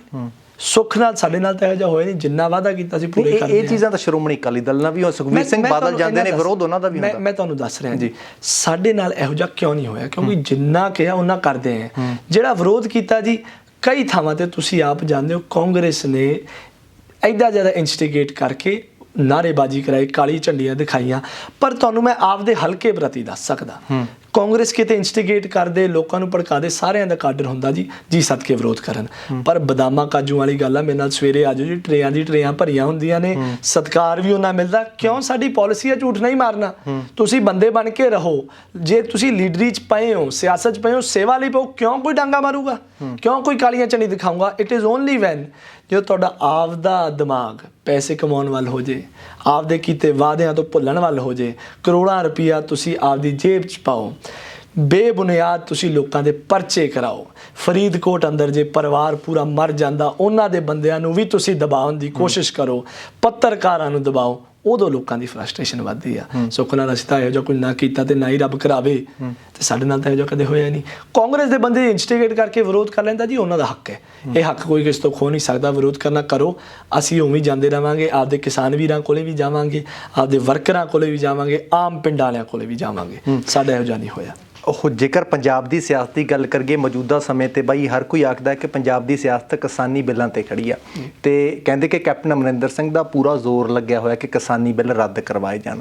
ਕੀ ਲੱਗਦਾ, ਜੇਕਰ ਕੈਪਟਨ ਅਮਰਿੰਦਰ ਸਿੰਘ ਕਿਸਾਨੀ ਬਿੱਲ ਰੱਦ ਕਰਾਉਂਦੇ ਨੇ ਤਾਂ ਤਖਤਾ ਜਿਹੜਾ ਪੰਜਾਬ ਦਾ ਪਲਟ ਸਕਦਾ ਜਾਂ ਅਮਰਿੰਦਰ ਸਿੰਘ ਵੱਲ ਜਾ ਸਕਦਾ? Only time will tell sir. ਜੇ ਕੈਪਟਨ ਸਾਹਿਬ ਇੰਨੇ ਹੀ ਜ਼ਿਆਦਾ ਕਿਸਾਨੀ ਦੇ ਪ੍ਰਤੀ ਲੋਇਲ ਸੀਗੇ ਤਾਂ ਪਹਿਲਾਂ ਕਿਉਂ ਨਾ ਅਮਿਤ ਸ਼ਾਹ ਨੂੰ ਮਿਲੇ?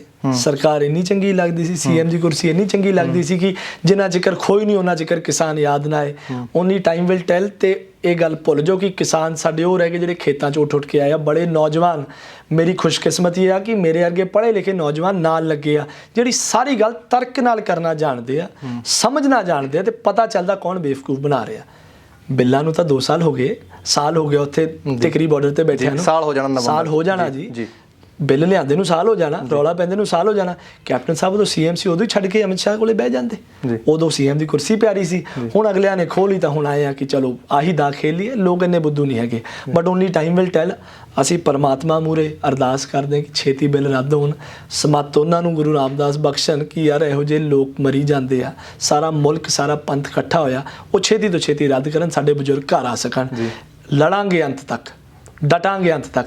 ਪਰ ਆਏ ਨਹੀਂ ਕੋਈ ਸਿਆਸੀ ਲੀਡਰ ਸਾਡਾ ਫਾਇਦਾ ਉਠਾ ਜਾਏਗਾ ਕਿ ਐਂਡ ਮੌਕੇ ਤੇ ਚਲੋ ਜੀ ਚਲੋ ਰੱਦ ਹੋ ਗਿਆ ਤੇ ਹੁਣ ਤੁਸੀਂ ਵੋਟਾਂ ਪਾ ਦਿਓ। ਲੋਕ ਬੁੱਧੂ ਨਹੀਂ ਬਣਦੇ ਜੀ। ਤੁਸੀਂ ਕੈਪਟਨ ਅਮਰਿੰਦਰ ਸਿੰਘ ਦੇ ਮਿਲਣ ਦੀ ਗੱਲ ਕਰੀ ਆ, ਤੁਸੀਂ ਬਾਦਲ ਪਰਿਵਾਰ ਦੇ ਵੀ ਤੁਹਾਡਾ ਪਰਿਵਾਰ ਜਿਹੜਾ ਬੜਾ ਨੇੜੇ ਆ, ਹਨਾ? ਤਾਂ ਮਿਲਣ ਦੀ ਗੱਲ ਤਾਂ ਇਹ ਵੀ ਕਹਿੰਦੇ ਕਿ ਕੈਪਟਨ ਅਮਰਿੰਦਰ ਸਿੰਘ ਤੇ ਪ੍ਰਕਾਸ਼ ਸਿੰਘ ਬਾਦਲ ਕਹਿੰਦੇ ਮਿਲੇ ਹੋਇਆ। ਗੱਲਾਂ ਬਾਤਾਂ ਜਿਹੜੀਆਂ ਅਕਸਰ ਜਿਹੜੀਆਂ ਨੇ ਚੱਲਦੀਆਂ, ਵਿਰੋਧੀ ਕਰਦੇ ਆ, ਕਹਿੰਦੇ ਮਿਲੇ ਹੋਇਆ ਤਾਂ ਬਸ ਉੱਪਰੋਂ ਇੱਕ ਕਾਂਗਰਸੀ ਅਤੇ ਇੱਕ ਅਕਾਲੀ ਦਲ ਹੈਗੇ ਤਾਂ ਇੱਕੋ ਹੀ ਆ। ਲੋਕਾਂ ਨੇ ਤਾਂ ਗੱਲਾਂ, ਲੋਕਾਂ ਦਾ ਕੰਮ ਹੈ ਕਹਿਣਾ ਜੀ। ਇਹਨਾਂ ਨੂੰ ਕਿੰਨੇ ਮੂੰਹ ਬੰਦ ਕਰਾਉਂਗੇ? ਇਹ ਤਾਂ ਕਾਂਗਰਸ ਪਾਰਟੀ ਨੇ ਕੈਪਟਨ ਸਾਹਿਬ ਨੂੰ ਲਾਉਣ ਵਾਸਤੇ ਐਡਾ ਪ੍ਰੋਪੇਗੈਂਡਾ ਛੇੜਿਆ ਕਿ ਜੀ ਇਹ ਤਾਂ ਬਾਦਲਾਂ ਨਾਲ ਰਲੇ ਹੋਏ ਆ, ਇਹ ਤਾਂ ਇਹ ਕਰੇ ਹੋਏ ਆ, ਇਹ ਤਾਂ ਫਲਾਨੀ ਚੀਜ਼ ਆ। ਇਹ ਤਾਂ ਸੀਐਮ ਦੀ ਕੁਰਸੀ ਦੀ ਭੁੱਖ ਸੀਗੀ ਸਿੱਧੂ ਸਾਹਿਬ ਨੂੰ, ਮੰਤਰੀ ਦੀ ਕੁਰਸੀ ਦੀ ਭੁੱਖ ਸੀ ਸਾਡੇ ਵਾਲੇ ਨੂੰ।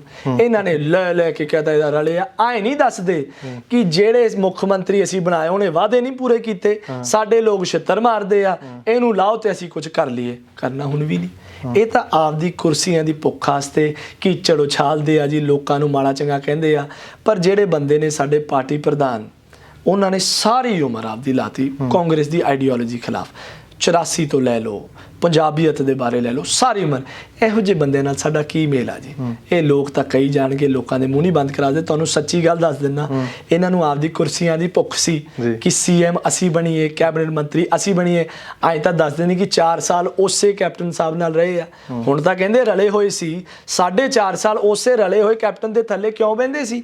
ਕਿਉਂ ਉਹਦੀਆਂ ਫੋਟੋਆਂ ਥੱਲੇ ਆਦੀ ਫੋਟੋਆਂ ਲਿਆਉਂਦੇ ਸੀ? ਕਿਉਂ ਉਹਦੇ ਤੋਂ ਗ੍ਰਾਂਟਾਂ ਲੈ ਕੇ ਹਲਕਿਆਂ 'ਚ ਆਉਂਦੇ ਸੀ? ਕਿਉਂ ਉਹਨਾਂ ਦੀ ਗੱਡੀ 'ਚ ਬਹਿਣ ਵਾਸਤੇ ਅਮਰਿੰਦਰ ਸਿੰਘ ਰਾਜਾ ਵੜਿੰਗ ਜੀ ਕਿਉਂ ਤਲਬ ਉੱਠਦੀ ਸੀ ਕਿ ਮੈਂ ਛੇਤੀ ਕੈਪਟਨ ਸਾਹਿਬ ਦੀ ਗੱਡੀ 'ਚ ਬਹਿ ਜਾ? ਉਹ ਤਾਂ ਉਹਨੇ ਸਿਕਿਉਰਿਟੀ ਵਾਲੇ ਬਾਂਹ ਫੜ ਕੇ ਪਰਾਂ ਲਾਤਾ ਕਿ ਚੱਲ ਤੂੰ ਨਹੀਂ ਬਹਿਣ ਦੇਣਾ। ਉਦੋਂ ਤਾਂ ਬੜੀ ਤਲਬ ਉੱਠਦੀ ਸੀ। ਉਦੋਂ ਨਹੀਂ ਯਾਦ ਆਇਆ ਕਿ ਯਾਰ ਇਹ ਸਾਡਾ ਸੀਐਮ ਰਲਿਆ ਹੋਇਆ? ਉਦੋਂ ਨਹੀਂ ਪਤਾ ਚੱਲਿਆ ਕਿ ਇਹ ਅਕਾਲੀ ਦਲ ਦੇ ਬੰਦਿਆਂ ਨਾਲ ਰਲਿਆ? ਉਦੋਂ ਤਾਂ ਬੜੇ ਚੰਗੇ ਲੱਗਦੇ ਸੀ। ਪੋਲੀਟੀਕਲ ਓਪਰਚੁਨਿਜ਼ਮ ਇਹਨਾਂ ਦਾ ਸੈਕੰਡ ਨੇਮ ਆ। ਜਿੱਥੇ ਇਹਨਾਂ ਨੂੰ ਆਪਦਾ ਫਾਇਦਾ ਦਿਖੇਗਾ, ਇਹ ਆਪਦਿਆਂ ਦੇ ਨਹੀਂ। ਤਾਂ ਜੇ ਇਹੋ ਜਿਹੇ ਲੋਕ ਬੋਲਣਗੇ, ਇਹਨਾਂ ਦੀ ਗੱਲਾਂ ਦਾ ਕੋਈ ਵਜੂਦ ਹੈ ਨਹੀਂ। ਲੋਕਾਂ ਨੇ ਬੜੀ ਛੇਤੀ ਇਹਨਾਂ ਨੂੰ ਭੁੱਲ ਜਾਣਾ। ਇਹ ਉਹ ਮੌਸਮੀ ਡੱਡੂ ਨਹੀਂ ਹੁੰਦੇ ਕਿ ਜਦੋਂ ਇਲੈਕਸ਼ਨ ਆ ਗਈ ਉਦੋਂ ਬੋਲਣ ਲੱਗ ਪਏ। ਮੌਸਮ ਜਾਊਗਾ ਤੇ ਡੱਡੂ ਵੀ ਜਾਣਗੇ। ਲੋਕਾਂ ਨੇ ਸੀਰੀਅਸਲੀ ਇਹਨਾਂ ਦੀਆਂ ਗੱਲਾਂ ਨੂੰ ਲੈਣਾ ਨਹੀਂ। 4.5 ਸਾਲ ਇੱਕੋ ਥਾਲ 'ਚ ਬਹਿ ਕੇ ਖਾਂਦੇ ਰਹੇ। ਹੁਣ ਜਦੋਂ ਬੰਦਾ ਜਾਵੜਿਆ ਉਹਨੂੰ ਨਿੰਦਣ ਲੱਗ ਕੇ। ਸਾਡੇ ਮਨ 'ਚ ਤਾਂ ਇਹੋ ਜਿਹੀ ਕੋਈ ਗੱਲ ਹੈ ਨਹੀਂ, ਤੇ ਨਾ ਹੀ ਸਾਡੇ ਪ੍ਰਧਾਨ 'ਚ ਹੋਵੇ। ਅਸੀਂ ਇਹਨਾਂ ਦੀ ਆਈਡੀਓਲੋਜੀ ਦੇ ਖਿਲਾਫ ਆ, ਇਹਨਾਂ ਦੀ ਸੋਚ ਦੇ ਖਿਲਾਫ ਆ। ਇਹੋ ਜਿਹੇ ਬੰਦਿਆਂ ਨਾਲ ਇਹ ਤਾਂ ਜੀ ਸ਼ਾਮ ਨੂੰ ਪੈਗ ਲਾ ਕੇ ਸੌਂਦੇ ਆ, ਅਸੀਂ ਸਵੇਰੇ 6 ਵਜੇ ਉੱਠ ਕੇ ਦੇਗ ਗੁਰੂ ਕੀ ਛਕਣ ਵਾਲੇ। ਇਹੋ ਜਿਹੇ ਬੰਦੇ ਨਾਲ ਸਾਡਾ ਕੀ ਮੇਲ? ਜੀ ਅੱਛਾ, ਪਿਛਲੇ ਦਿਨ ਤੁਹਾਡੀਆਂ ਸਫਾਈ ਅਭਿਆਨ ਦੀਆਂ ਤਸਵੀਰਾਂ ਵੀ ਤੁਸੀਂ ਹਾਲਾਂਕਿ ਆਪਣੇ ਪੇਜ ਤੇ ਜਿਹੜੀਆਂ ਨੇ ਸ਼ੇਅਰ ਕੀਤੀਆਂ ਨੇ, ਤਾਂ ਆਖਦੇ ਨੇ ਕਿ ਜੇਕਰ ਇੱਕ ਪਾਸੇ ਅਮਰਿੰਦਰ ਸਿੰਘ ਰਾਜਾ ਵੜਿੰਗ ਸਫਾਈ ਅਭਿਆਨ ਕਰਦੇ ਨੇ, ਤਾਂ ਦੂਸਰੇ ਪਾਸੇ ਫਿਰ ਅਭੈ ਸਿੰਘ ਢਿੱਲੋਂ ਹੋਰਾਂ ਨੂੰ ਵੀ ਯਾਦ ਆ ਗਿਆ ਕਿ ਸ਼ਾਇਦ ਅਸੀਂ ਵੀ ਸਫਾਈ ਅਭਿਆਨ ਆਪਣਾ ਕਰ ਲਈਏ। ਇਹੀ ਕਾਰਨ ਸੀ ਜੀ? ਮੰਤਰੀ ਇਹ ਬਣੇ ਨਹੀਂ ਸੀ ਜਦੋਂ ਮੈਂ ਸਫਾਈ ਅਭਿਆਨ ਕਰਨ ਲੱਗਿਆ। ਮਾੜਾ ਜਿਹਾ ਮੇਰੇ ਪੇਜਸ ਤੇ ਚੈੱਕ ਕਰਿਓ। ਮੈਂ ਤਾਂ ਕਹਿਣਾ ਜੀ ਤੁਸੀਂ ਕੂੜਾ ਰੱਖੋ ਹੀ ਨਾ ਕਿਤੇ ਕਿ ਸਾਨੂੰ ਸਫਾਈ ਕਰਨ ਦਾ ਮੌਕਾ ਹੀ ਨਾ ਦਿਓ। ਡੇਂਗੂ ਵੇਲੇ ਮੈਂ ਬਹੁਤ ਰੌਲਾ ਪਾਇਆ। ਮੈਂ ਆਪ ਫੋਗਿੰਗ ਮਸ਼ੀਨ ਲਿਆਂਦੀ ਜੀ, ਕਿਉਂਕਿ ਸਰਕਾਰ ਦਿੰਦੀ ਨਹੀਂ ਸੀ, ਕਮੇਟੀ ਦਿੰਦੀ ਨਹੀਂ ਸੀ। ਆਪ ਮੱਲਿਆਂ ਜਾ ਕੇ ਤੁਸੀਂ ਚੈੱਕ ਕਰਾਇਓ। ਜੇ ਤੁਸੀਂ ਕਹਿੰਦੇ ਹੋ ਮੈਂ ਕੈਮਰੇ ਨੂੰ ਦਿਖਾ ਦੇਣਾ ਫੋਟੋਆਂ। 2-3 ਮਹੀਨੇ ਪਹਿਲਾਂ ਜਦੋਂ ਡੇਂਗੂ ਸ਼ੁਰੂ ਹੋਇਆ, ਮੈਂ ਆਪ ਫੋਗਿੰਗ ਮਸ਼ੀਨ ਚੱਕ ਕੇ ਲੈ ਕੇ ਗਿਆ, ਸਫਾਈ ਅਭਿਆਨ ਕੀਤੇ। ਗੰਦਾ ਗਟਰ ਵਾਲਾ ਪਾਣੀ ਸਾਨੂੰ ਪੀਣ ਵਾਲੇ 'ਚ ਆਉਂਦਾ ਸੀ, ਉੱਥੇ ਗਿਆ। ਉਹ ਵਾਲੀਆਂ ਵੀ ਫੋਟੋਆਂ ਦਿਖਾਇਓ, ਇੰਟਰਵਿਊ ਅੰਦਰ ਫੋਟੋਆਂ ਲਾ ਦਿਖਾਇਓ ਕਿ ਮੈਂ ਕਿੱਥੇ ਗਿਆ। ਉਦੋਂ ਤਾਂ ਇਹਨਾਂ ਨੂੰ ਯਾਦ ਨਹੀਂ ਆਇਆ ਸੀ। ਉਦੋਂ ਤਾਂ ਇਹਨਾਂ ਨੂੰ ਆਇਆ ਸੀ ਕਿ ਹਾਈ ਕੁਰਸੀ ਮਿਲ ਜੇ, ਵਰਨਾ ਤਾਂ ਮੇਰੇ ਤੋਂ ਮੰਜੇ ਤੋਂ ਹੀ ਨਹੀਂ ਉਤਰਿਆ ਜਾਂਦਾ। ਇਹ ਤਾਂ ਲੋਕਾਂ ਦੀਆਂ ਗੱਲਾਂ ਤਾਂ ਇਹੋ ਜਿਹੀ ਕਹਿਣਾ ਨਹੀਂ, ਆਪ ਹੀ ਕਹਿੰਦੇ ਕਿ ਅਸੀਂ ਕਰਨ ਲੱਗ ਗਏ ਤਾਂ ਹੁਣ ਇਹ ਵੀ ਲੱਗ ਪਏ। ਤੁਸੀਂ ਮੈਂ ਤਾਂ ਕਹਿਣਾ ਸਾਫ਼ ਸਫਾਈ ਇੰਨਾ ਕਰੋ। ਮੰਤਰੀ ਹੋ ਤੁਸੀਂ, ਗੱਡੀ ਮੂਹਰੇ ਸ਼ੇਰ ਲੱਗਦਾ, ਇਹੋ ਜਿਹੀ ਥਾਂ ਹੀ ਨਾ ਛੱਡੋ, ਇਹੋ ਜਿਹਾ ਗੰਦ ਪਾਓ ਹੀ ਨਾ ਕਿ ਮੈਨੂੰ ਮੌਕਾ ਹੀ ਨਹੀਂ ਦਿਓ ਕਿ ਸਾਫ਼ ਸਫਾਈ ਕਰੇ। ਜੇ ਗੰਦ ਪਿਆ ਹੋਇਆ, ਲੋਕਾਂ ਨੂੰ ਡੇਂਗੂ ਹੋ ਹੀ ਜਾਂਦਾ, ਤਾਂ ਹੀ ਮੈਂ ਸਾਫ਼ ਸਫਾਈ ਕਰਨ ਜਾਊਂ। ਤੁਸੀਂ ਸਾਫ਼ ਸਫਾਈ ਨਹੀਂ ਰੱਖੋਗੇ, ਮੈਨੂੰ ਕਰਨ ਦੀ ਲੋੜ ਹੀ ਨਾ ਪਵੇ। ਅੱਜ ਦਾ ਨਹੀਂ, ਮੈਂ ਤੁਹਾਨੂੰ ਕਰੈਕਟ ਕਰਨਾ ਚਾਹੂੰਗਾ। ਮੈਂ ਤਾਂ 5 ਸਾਲਾਂ ਦਾ ਘਰੇ ਨਹੀਂ ਟਿਕਿਆ। ਮੈਂ ਉਦੋਂ ਸਕੂਲ 'ਚ ਪੜ੍ਹਦਾ ਹੁੰਦਾ ਸੀ, 3 ਮਹੀਨੇ ਦੀ ਛੁੱਟੀ ਤੇ ਆ ਕੇ ਵੀ ਮੈਂ ਇਹਨਾਂ ਕੰਮਾਂ 'ਚ ਹੁੰਦਾ ਸੀ। ਤਾਂ ਮੇਰੇ ਕੰਮ ਨੂੰ ਤੁਸੀਂ ਆਏ ਨਾ ਪਲੀਜ਼ ਕਿਰਪਾ ਕਰਕੇ ਆਖੋ ਕਿ ਹੁਣ ਉਹ ਕਰਨ ਲੱਗਿਆ ਤਾਂ ਸਾਫ਼। ਨਹੀਂ, ਮੈਂ ਨਹੀਂ ਕਹਿੰਦਾ, ਲੋਕ ਆਖਦੇ ਆ ਕਿ ਜਦੋਂ ਤਸਵੀਰਾਂ ਉਦੋਂ ਵਾਇਰਲ ਹੋਈਆਂ ਨੇ, ਜਦੋਂ ਇੱਕ ਪਾਸੇ ਅਮਰਿੰਦਰ ਸਿੰਘ ਰਾਜਾ ਵੜਿੰਗ ਕਰਦੇ ਨੇ, ਦੂਸਰੇ ਪਾਸੇ ਅਭੈ ਸਿੰਘ ਢਿੱਲੋਂ ਜਿਹੜੇ ਨੇ ਉਹ ਵੀ ਦਿਖਾ ਦਿੰਦੇ ਨੇ। ਕੁਝ ਤਾਂ ਲੋਕ ਕहेंगे, लोगों का काम है कहना। ਤੁਸੀਂ ਬੜੇ ਰਿਸਪੌਂਸਿਬਲ ਤੇ ਸਿਆਣੇ ਬੰਦੇ ਹੋ, ਤੁਸੀਂ ਮਗਰ ਜਾ ਕੇ ਦੇਖੋ। 5 ਸਾਲ ਜੀ ਮੈਂ ਤਾਂ ਪੈਰ 'ਚ ਜੁੱਤੀ ਨਹੀਂ ਪਾਈ। ਸਫਾਈ ਕਰਦੇ ਹੋਏ, NGO ਵਰਕ ਕਰਦੇ ਹੋਏ, ਡੇਂਗੂ ਵਾਲੀਆਂ ਕਿੱਟਾਂ ਵੰਡਦੇ ਹੋਏ, ਕੋਵਿਡ ਵੇਲੇ ਕਿੱਟਾਂ ਵੰਡਦੇ ਹੋਏ। ਤੁਹਾਨੂੰ ਯਾਦ ਹੋਵੇ ਉਦੋਂ ਸਾਡੇ ਤਰਾਹੀਮਾਮ ਮੱਚਿਆ ਸੀ। ਕੋਵਿਡ ਦੇ ਕਿੱਟਾਂ ਅਸੀਂ ਬੜੀਆਂ ਔਖੀਆਂ ਹੋ ਕੇ ਲਿਆਂਦੀਆਂ। ਉਦੋਂ ਮੰਤਰੀ ਸਾਹਿਬ ਕਿੱਥੇ ਸੀ? ਕੋਵਿਡ ਦੇ ਦੌਰਾਨ ਲੋਕ ਮਰੀ ਜਾਂਦੇ ਸੀ ਆਕਸੀਜਨ ਕਨਸੈਂਟਰੇਟਰਸ ਬਿਨਾਂ। ਬੀਬੀ ਜੀ ਤੋਂ ਬੇਨਤੀ ਕੀਤੀ, ਉਹਨਾਂ ਤੋਂ ਕਨਸੈਂਟਰੇਟਰ SGPC ਤੋਂ ਲਿਆਂਦੇ ਜੀ 15।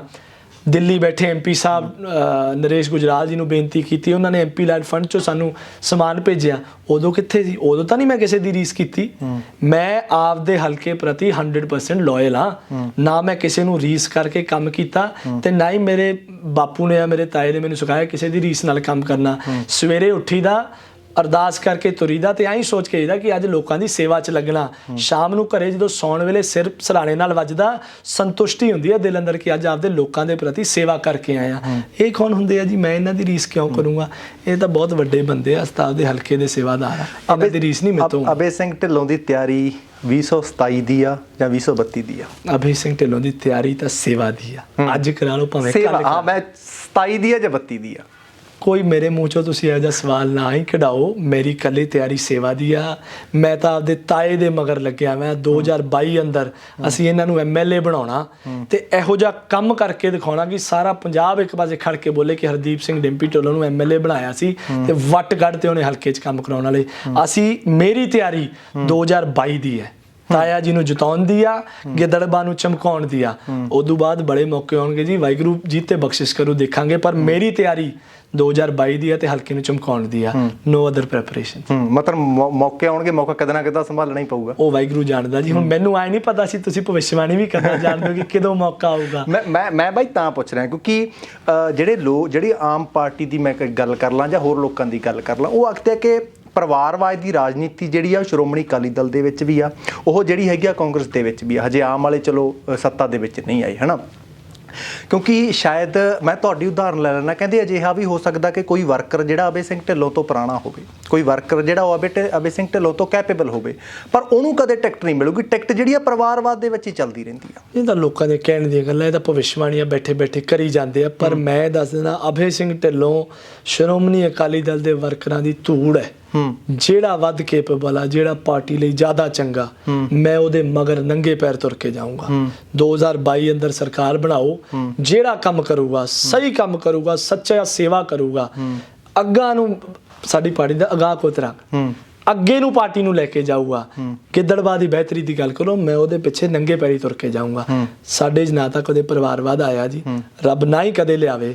ਮੈਂ ਸੱਚਾ ਸੁੱਚਾ ਸੇਵਾਦਾਰ ਬਣ ਕੇ ਪਾਰਟੀ ਦੀ ਤੇ ਹਲਕੇ ਦੀ ਸੇਵਾ, ਅੱਜ ਤੋਂ ਨਹੀਂ, ਮੇਰੇ ਦਾੜੀ ਨਹੀਂ ਆਈ ਹੁੰਦੀ ਸੀ ਜਦੋਂ ਮੈਂ ਜਾਂਦਾ ਸੀ। ਤੇ ਤੁਸੀਂ ਜੇ ਪੁਰਾਣੀਆਂ ਫੋਟੋਆਂ ਦੇਖ ਲਓ, ਬਜ਼ੁਰਗ ਵੀ ਕਹਿੰਦੇ ਆ ਕਿ ਤੈਨੂੰ ਇੰਨਾ ਦੇਖਿਆ ਸੀ ਤੇ ਹੁਣ ਤੂੰ ਬੰਦਾ ਬਣ ਗਿਆ। ਇਹੋ ਜਿਹੀਆਂ ਗੱਲਾਂ ਬਜ਼ੁਰਗ ਕਹਿੰਦੇ ਆ। ਮੈਂ ਤਾਂ ਉੱਦਾਂ ਲੱਗਿਆ ਹੋਇਆ। ਜੇ ਕੋਈ ਵੀ ਵਰਕਰ ਸਮਝਦਾ ਕਿ ਉਹ ਅਭੈ ਸਿੰਘ ਢਿੱਲੋਂ ਤੋਂ ਜ਼ਿਆਦਾ ਕੰਮ ਕਰ ਸਕਦਾ, ਮੈਂ ਕੰਪੀਟੀਸ਼ਨ 'ਚ ਹੀ ਹੈ ਨਹੀਂ, ਉਹ ਕਰੇ, ਮੈਂ ਉਹਦੇ ਨਾਲ ਉਹਦੇ ਮੋਢੇ ਨੂੰ ਤਕੜਾ ਕਰੂੰਗਾ। ਮੈਂ ਕਦੇ ਆਪਦੇ ਆਪ ਨੂੰ ਕੰਪੀਟੀਸ਼ਨ 'ਚ ਨਹੀਂ ਸਮਝਿਆ ਕਿ ਆ ਮੇਰਾ ਕੰਪੀਟੀਟਰ ਆ।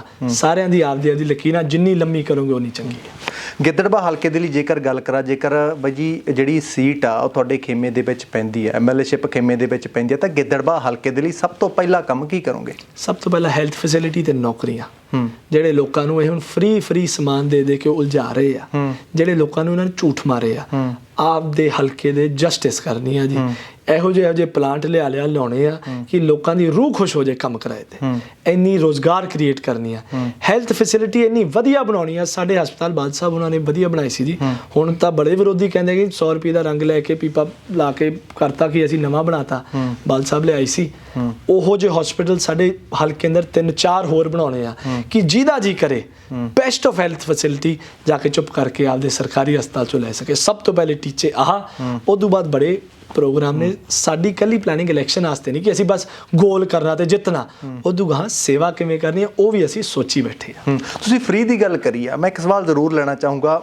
ਜੇਕਰ ਇੱਕ ਪਾਰਟੀ ਫ੍ਰੀ ਦਾ ਐਲਾਨ ਕਰਦੀ ਆ ਤਾਂ ਨਾਲੇ ਨਾਲ ਬਾਈ 2-3 ਅਗਲੀਆਂ ਪਾਰਟੀਆਂ ਜਿਹੜੀਆਂ ਹੁਣ ਝੱਟ ਫ੍ਰੀ ਦਾ ਐਲਾਨ ਜਿਹੜੀਆਂ ਨੇ ਕਰ ਦਿੰਦੀਆਂ ਨੇ। ਤੁਹਾਨੂੰ ਕੀ ਲੱਗਦਾ ਕਿ ਜਿਹੜੇ ਸਾਡੇ ਲੋਕ ਨੇ, ਸਾਡੇ ਵੋਟਰ ਨੇ, ਉਹਨਾਂ ਨੂੰ ਫ੍ਰੀ ਦੇ ਵਿੱਚ ਚੀਜ਼ਾਂ ਵੰਡ ਕੇ ਅਸੀਂ ਮੁਫਤਖੋਰਾ ਬਣਾਉਣਾ ਚਾਹੁੰਦੇ ਹਾਂ? ਮੁਫਤਖੋਰਾ ਨਹੀਂ ਬਣਾਉਣਾ ਚਾਹੁੰਦੇ। ਕਈ ਜਿਹੜੇ ਇਨਸਾਨ ਨੂੰ ਸੱਚੀ ਲੋੜ ਆ ਨਾ ਜੀ, ਉਹਨੂੰ ਇੱਕ ਵਾਰੀ ਫ੍ਰੀ ਦਾ ਦਿੱਤਾ ਮਾੜਾ ਨਹੀਂ ਹੁੰਦਾ। ਮੁਫਤਖੋਰਾ ਨਹੀਂ ਬਣਦਾ। ਜਿਹਦੇ ਕੋਲੇ ਪਹੁੰਚ ਨਹੀਂ ਨਾ ਕਿ ਉਹ ਬਿਜਲੀ ਦਾ ਬਿੱਲ ਪੇ ਕਰ ਸਕੇ, ਜੇ ਉਹਦਾ ਬਿਜਲੀ ਦਾ ਬਿੱਲ ਮਾਫ ਹੋ ਜਾਏ, ਪਾਣੀ ਦੀ ਮੋਟਰ ਦਾ, ਉਹ ਅਗਲੀ ਵਾਰ ਨੂੰ ਕਣਕ ਵਧੀਆ ਕਰਕੇ ਆਪਦੇ ਕੋਲੇ ਇਨਵੈਸਟਮੈਂਟ ਕਰ ਲਓ। ਫਿਰ ਉਹ 2 ਟਿਊਬਵੈਲ ਦੇ ਕਨੈਕਸ਼ਨ ਲਵਾ ਸਕਦਾ, ਪਰ ਇੱਕ ਵਾਰੀ ਉਹਨੂੰ ਓਨੀ ਇਨਵੈਸਟਮੈਂਟ ਸਬਸਿਡੀ ਚਾਹੀਦੀ ਆ। ਇਹ ਤਾਂ ਜੀ ਪੋਲੀਟੀਕਲ ਕੰਮ ਆ ਜੀ, ਇੱਕ ਨੇ ਫ੍ਰੀ ਕਰਤਾ, ਦੂਜੇ ਨੇ ਕਰਤਾ। ਨਾਲ ਰੋਜ਼ਗਾਰ ਵੀ ਕ੍ਰੀਏਟ ਕਰੋ। ਜੇ ਆਟਾ ਦਾਲ ਅਸੀਂ ਦਿੱਤੀ ਆ, ਨਾਲ ਉਹਨੇ ਬੰਦੇ ਨੌਕਰੀਆਂ ਤੇ ਵੀ ਲਾਏ ਆ ਕਿ ਉਹਨਾਂ ਨੂੰ ਆਟਾ ਦਾਲ ਲੈਣ ਦੀ ਲੋੜ ਹੀ ਨਾ ਪਵੇ।